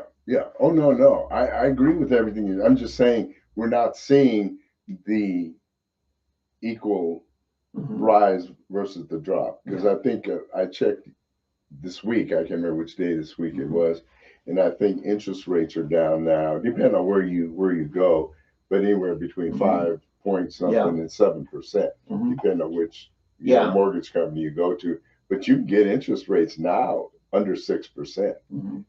Whereas the low one was 7% a few years ago, between 7 and 9. And Yeah. so, and What really happened in the crash of '08, which really led to the recession here in Oklahoma, more like 10 and 11, people lost their jobs and they would get another job, and this is, I'm talking more the high income families. They couldn't take that new job in Kansas City because they had to first sell their house here. And they couldn't write a check for the difference in value of their house because the big houses value dropped like 100 to 200,000 in the big houses. That was a crash that hurt the investor class more than anyone else. That crash of we got our house at like an optimal time, and our interest rate 2.35%. Nice. And my son was in the Coast Guard, 1.75%. Wow. I mean, that's like almost like no interest. Government takes care of their folk. Well, yeah, I guess, but still, I mean, can you imagine the difference between 1.7 and 7%? Yeah. That's a whole, and 5% on a 300, and you go to 3 to 5 to $1 million. That's a lot of money. Yeah. See, when I bought my first house in December of '87, the market was at 10% interest rates. Yeah. In fact, I had neighbors that had balloon payments on their 11% coming due. And I got. What year was that? That was in '87. '87, yeah. I got some leftover FHA bond money. It was enough to cover my loan. I bought my house for $39,900. It was a 56,000. It's a first owner. The builder couldn't sell it. He went bankrupt. I think, yeah, but I'm thinking that at the end of the Carter term, interest rates were in the double digits. Oh, yeah. I think it was 18%. Yeah. Like if you bought a refrigerator or a water softener, it was 18% was the best you could do, and something like that. And I wonder what the housing rates were then. Were you around 12, 13? Yeah. But in '87, they still hadn't come down below 9. Yeah. And that's why I say, people get ready for the long haul, because when you get that spike in interest rates, it's a long time before they trickle down. Now, was it Clinton when it started coming down? It was in the Bush years. It was in the Bush years. Now, I have to say this. Remember the SNL crash that Reagan is somewhat responsible for, because Reagan changed the tax code where you couldn't write off the interest on a commercial or any non-homestead property. You couldn't write that off. And people had already invested. And so I remember shopping centers. Of course, we had the oil crash too, happened in '86. Loman Plaza sat largely empty. All kinds of strip centers are built. Is that the one where McAllister's? Battle Creek. What about the Battle Creek? Oh yeah, that was an outlet mall. Right. They crashed. Right. Yeah, and so you saw a lot of that where people were taking money, because the booming '80s were really good for a while, the yuppies, and people were investing in these properties, and then they lost their value. And so to see Washington, D.C. finally losing their value, I think good for them. Couldn't happen to a nicer bunch. Because you can't buy a house, a starter home, for like under $1 million. Oh, yeah. No, California is the same. I remember I have friends. In fact, he was the main leader of Idle Cure, the band. But he also had a finance degree from USC. Yeah, sharp guy. Really did a podcast about 5 years ago. Oh yeah, and I remember he bought a house in Long Beach for $75,000, and then he sold it. I guess 6 years later, he sold it for about $250,000, and then bought a place in San Clemente. Beautiful house. The whole down the road from Nixon. Yeah, Yeah. and he bought that for 2.25, 2.25, 2.5. But he got all his money from selling the other one. He never cost him anything. He lived there, and then when I went back out there, it was probably 2010 or so. It was 1.2 million, and I bet that house is. I'm sure it's $3 million now. Yeah, if it didn't burn down, the fires. No, it didn't. Yeah, it was in a location. But Yeah, but it just shows just how crazy. In fact, a lot of people. I knew a lady out there, and she sold her house in L.A. and then moved to Houston, and she was able to buy. In fact, she bought her value of her home was like $1.2 million in L.A. And she moved to Houston and bought two houses. Yeah. One 500,000, another 200 something that she used as a rental property. Yep. And put the rest in the bank. Yep. I mean, people from California were really making some money. I want to say this. Your daughter's still living in Southern California area. Here we are a year after the fires. They're coming up on a year. What's happening? Well, fortunately, she lives about 10 minutes from the Reagan Library. It's pretty close to the fires. Yeah. Palisades. Yeah, they were worried, but it never reached them. But so many people displaced. Well, in LA, yeah, and going up. Yeah, now, if you go along the beach, like all the way to Malibu, right? That area, the Malibu Canyon, yeah. Yeah, in Pacific Palisades, Right. Malibu, and that. Right. And then you also have she lives up and in, so from that. So yeah, up the mountain, and then you is that Ventura Valley area there? Ventura is a little farther east, even than. Okay. But yeah. Yeah, you got that little valley between a couple mountain ranges, because on the other side you got the Altadena fires further east. And I'm just wondering, Trump went out there. He brought Rick Grinnell. Oh, Grinnell, yeah. Out there, to kind of help oversee. Rick Grinnell's kind of his special projects guy, And they sat there with the conference, Governor Newsom there, the mayor there, and everything. And he gets on. He says, "You got to fast track these permits." And they haven't done it. They haven't. They're not going to. No, they're stubborn. Well, to their own detriment. I mean, let the place they did continue to fast-track. go down into the tubes because it's ridiculous. People are realizing more and more that their state and city are run by nincompoops. And you know what? It's class warfare, because one thing that did pass was this low-income housing in Pacific Palisades. You tell me how the neighbors are going to take to having Section 8 and what it does to property values. Oh, yeah. And that's some of the class warfare going on. Totally. I don't understand what's wrong with these people. They're thinking it's just ridiculous. Well, no, I'm sorry. I take it back, everyone. I know exactly what they're thinking. It's the socialist mind. They want to be king. So here's the deal. If you make more and more people dependent on you, then you can do anything you want. That's it. And that's what it is. And that's how they get power. Exactly. Is they take away freedom. They want to increase more and more the low income people that depend on the government and start dwindling the private citizens that they can't control. Yeah. And so because once you get the populace dependent on you, it's over because you can threaten them. We will cut off your funding. Yeah, but you've already lost Elon Musk. You decided, what, next factory is going to be in Austin, Texas. Could have been in Tulsa, but eventually taxes. Yeah, well, you end up with a Rhodesia, where the wealth leaves. Oh yeah, that's exactly right. Yeah, and they don't care because they are convinced that the rest of America is going to catch up to them.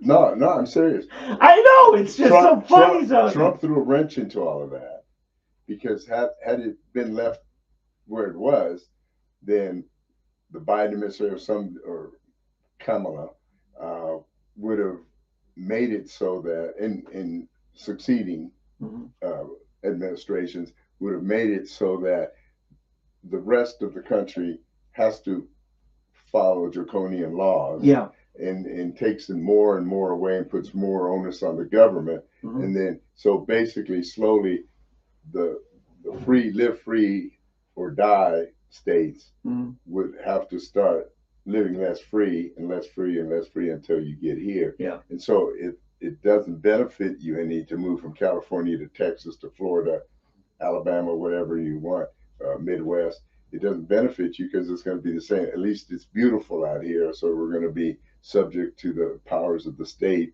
We might as well live in a beautiful area. But Trump has thrown a wrench in it, and we have to pray that in these last 3 years that he has here, and then whoever comes in afterwards continues it to the point where, because we have to have a long enough period to just totally suffocate this fire. Mhm. We have to smother this fire out, because if not, if we just temporarily do it, they will come in with a vengeance Mhm. and work that much harder and faster to bring in all of these rules. Yeah, I think what I wanted Trump to do on that, if you pull up on Google Maps the LA area, you're going to see a lot of dense housing, and then next to it, just lush green mountainside, national forest. It's the reason why the values of the house so high is there's such a limit on land, because our Department of the Interior has basically shut off anybody from doing anything. I wanted to see Trump not sell the land, but lease lots. Because I've seen it happen. I've got a good friend who was at Japuza who just built a house on leased power company land. He's got a lake house right on the lake in Minnesota. And what they could do, because it's federal land, it's exempt from state and local zoning because it's on federal land. And Trump could just bypass them. Yeah, but my question then is, though, who actually owns the property? It still belongs to the state, but it's leased long term. These are 100-year leases. Yeah, but so here's the problem with that. Mm-hmm. I don't want the state to have anything to do with property rights and property ownership. I'm not saying that. I'm saying federal. No. By state, I mean the state, not okay. Yeah, the state, government. The government, right? It's because that sounds great now, but then you get a Biden, Pelosi, Mm-hmm. whatever form of government, they can quickly turn that on you. Oh, we're going to evict you. We're changing the rules. Or if you want to stay here, you have to follow these new rules, guidelines, and so forth. Yeah, I get that. What goes on, this friend of mine, he owns his house. He literally owns it, just doesn't own the land under it. Yeah, that's leased. Right. Okay. But it's a simple matter for the government to at some point say, we're taking over your house. We're going to offer you X amount of dollars. You either take it or we will take it anyway. But you can sue. You can take them to court because you have a lease. Well, exactly. How long is the lease? That's what I said. For my buddy, built on a 100-year lease. Okay. So yeah, if he's got the 100-year lease, is the price of the lease locked in? Yeah. Okay, for 100 years. Mm-hmm. They can't raise the amount. I don't believe so. Okay. Yeah, I would check it out, because I'd be afraid to do anything that the government is in charge of. Mm-hmm. It's too fraught with danger. It is. At any moment, another administration but Eddie, can find a way to get out of that lease. If you're a movie star that's lost your home in the fire, you're Mel Gibson, for instance. Right? God, I could go build up there, up in the mountain, gorgeous land, on a 1-acre piece of land that I'm leasing, and I can move in within a year. I'll have the thing built. No state permitting ever. Yeah. You know? Well, at least for the foreseeable future, Mm-hmm. because as I said, that can always change with a new administration. Oh yeah, they could make it really hard with zoning and all kinds of stuff they lay on top of it. I get that. That's what I'm saying. So I would prefer if I went to beautiful land and, and all that, you know, move to Montana, Wyoming, Idaho. And that's what they're doing. A lot of them have moved out because of that. I'm just saying this is another option that I would have loved to see Trump look into. Evidently, he doesn't want to fight that battle because the Sierra Club up there, you know how California is controlled by Sierra Club. All the environmentalism stuff comes from them. And that's the other thing, Eddie. I remember a time when in Oklahoma, the Democrat Party could never imagine not controlling everything. Oh, yeah, right. And you know what? Eventually, people had enough of it. Right. And they threw them all out. And who knows, you know, if people move here from California and other states, Oregon, Washington, they start infiltrating, like Tulsa. Look at Tulsa. The city of Tulsa is red, I mean, as blue as you can be. You know, as we saw in the elections, you know, Marcel Paul Hassink, anybody in this area north towards downtown or north, it's basically Democrat. Now you go to the, because everybody's moved out to the suburbs, other conservatives have moved out there. Exactly. So, no, Chris Medlock said that when Mike Christensen lost, he says, we'll never have a conservative mayor in Tulsa again. Bill Christensen. And he looked around a bunch of us and he looked, he says, because most of you have moved to Broken Arrow and Bixby and beyond. You know, well, he's telling the truth. Yes, he was being prophetic, and he was totally right. Yeah. It was two of the worst things that could ever happen was when Dewey let them convince him to go with the nonpartisan elections, and then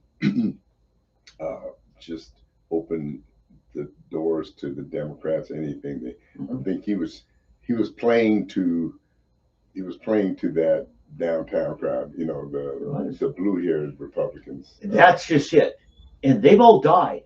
And because when I was young, the only Democrat parts are the Republican parts of the city was between Utica Square and I-44. And then you would have some down here by Woodland Hills Mall, you know, and now that Utica Square to I-44 is about as blue can be. Oh, yeah. And they're rich liberals. Oh, yeah. Rich liberals. Most of them doctors, government involved. Well, a lot of them, too, are what do you call them? What would they call them? Trust fund babies. Trust fund babies. Yeah. Trust fund babies. Their parents built the wealth, and now they're living off of it and will perpetually live. Dewey is one of those. You know, it's his dad that built the oil company and was the governor and all this stuff. Well, there's a lot of them. You know, the banks, you look at State National Bank or Arbest now, it's called BOK. Well, BOK is swindled that George got. But anyway, there's a lot of these different companies. Oh, we've seen it now. Yeah, who is it? Oh, the daughter of Walmart, one of the daughters, instituted all kinds of stupid liberal stuff into Walmart's governance, you know. And so I don't know. Well, I guess it's just the educational indoctrination that they got. And also what I tell you what happens, it's the people that they hang around, their environment that they that's just it. The culture changes. Their friends are, the culture now is, you know, you have to shop at Whole Foods. But here's the other thing, the medical professionals, when Obamacare came in, now they see their career future tied to government policy on healthcare spending. And Obama succeeded more than anyone in my mind in turning Brookside into wealthy blue. Yeah, because a lot of those are clients of mine. I know what they think. No. And they just, hey, do not upset my Apple Card. Right. You know, so let's see. There was one other thing as we wrap up. Randy Crable coming in next week. It's way overdue. And you'll enjoy it. We will be debating because Randy sees things differently in a lot of ways, but he communicates in a way that shouldn't offend you. You know. So, all right. that's it. As we take it out, Iowa is still down 16 to Cincinnati. With how much time? 6 minutes, fourth quarter. All right. Yep. Hey, everybody. Have a great week, and God bless, and we'll see you next week. Take care. All right.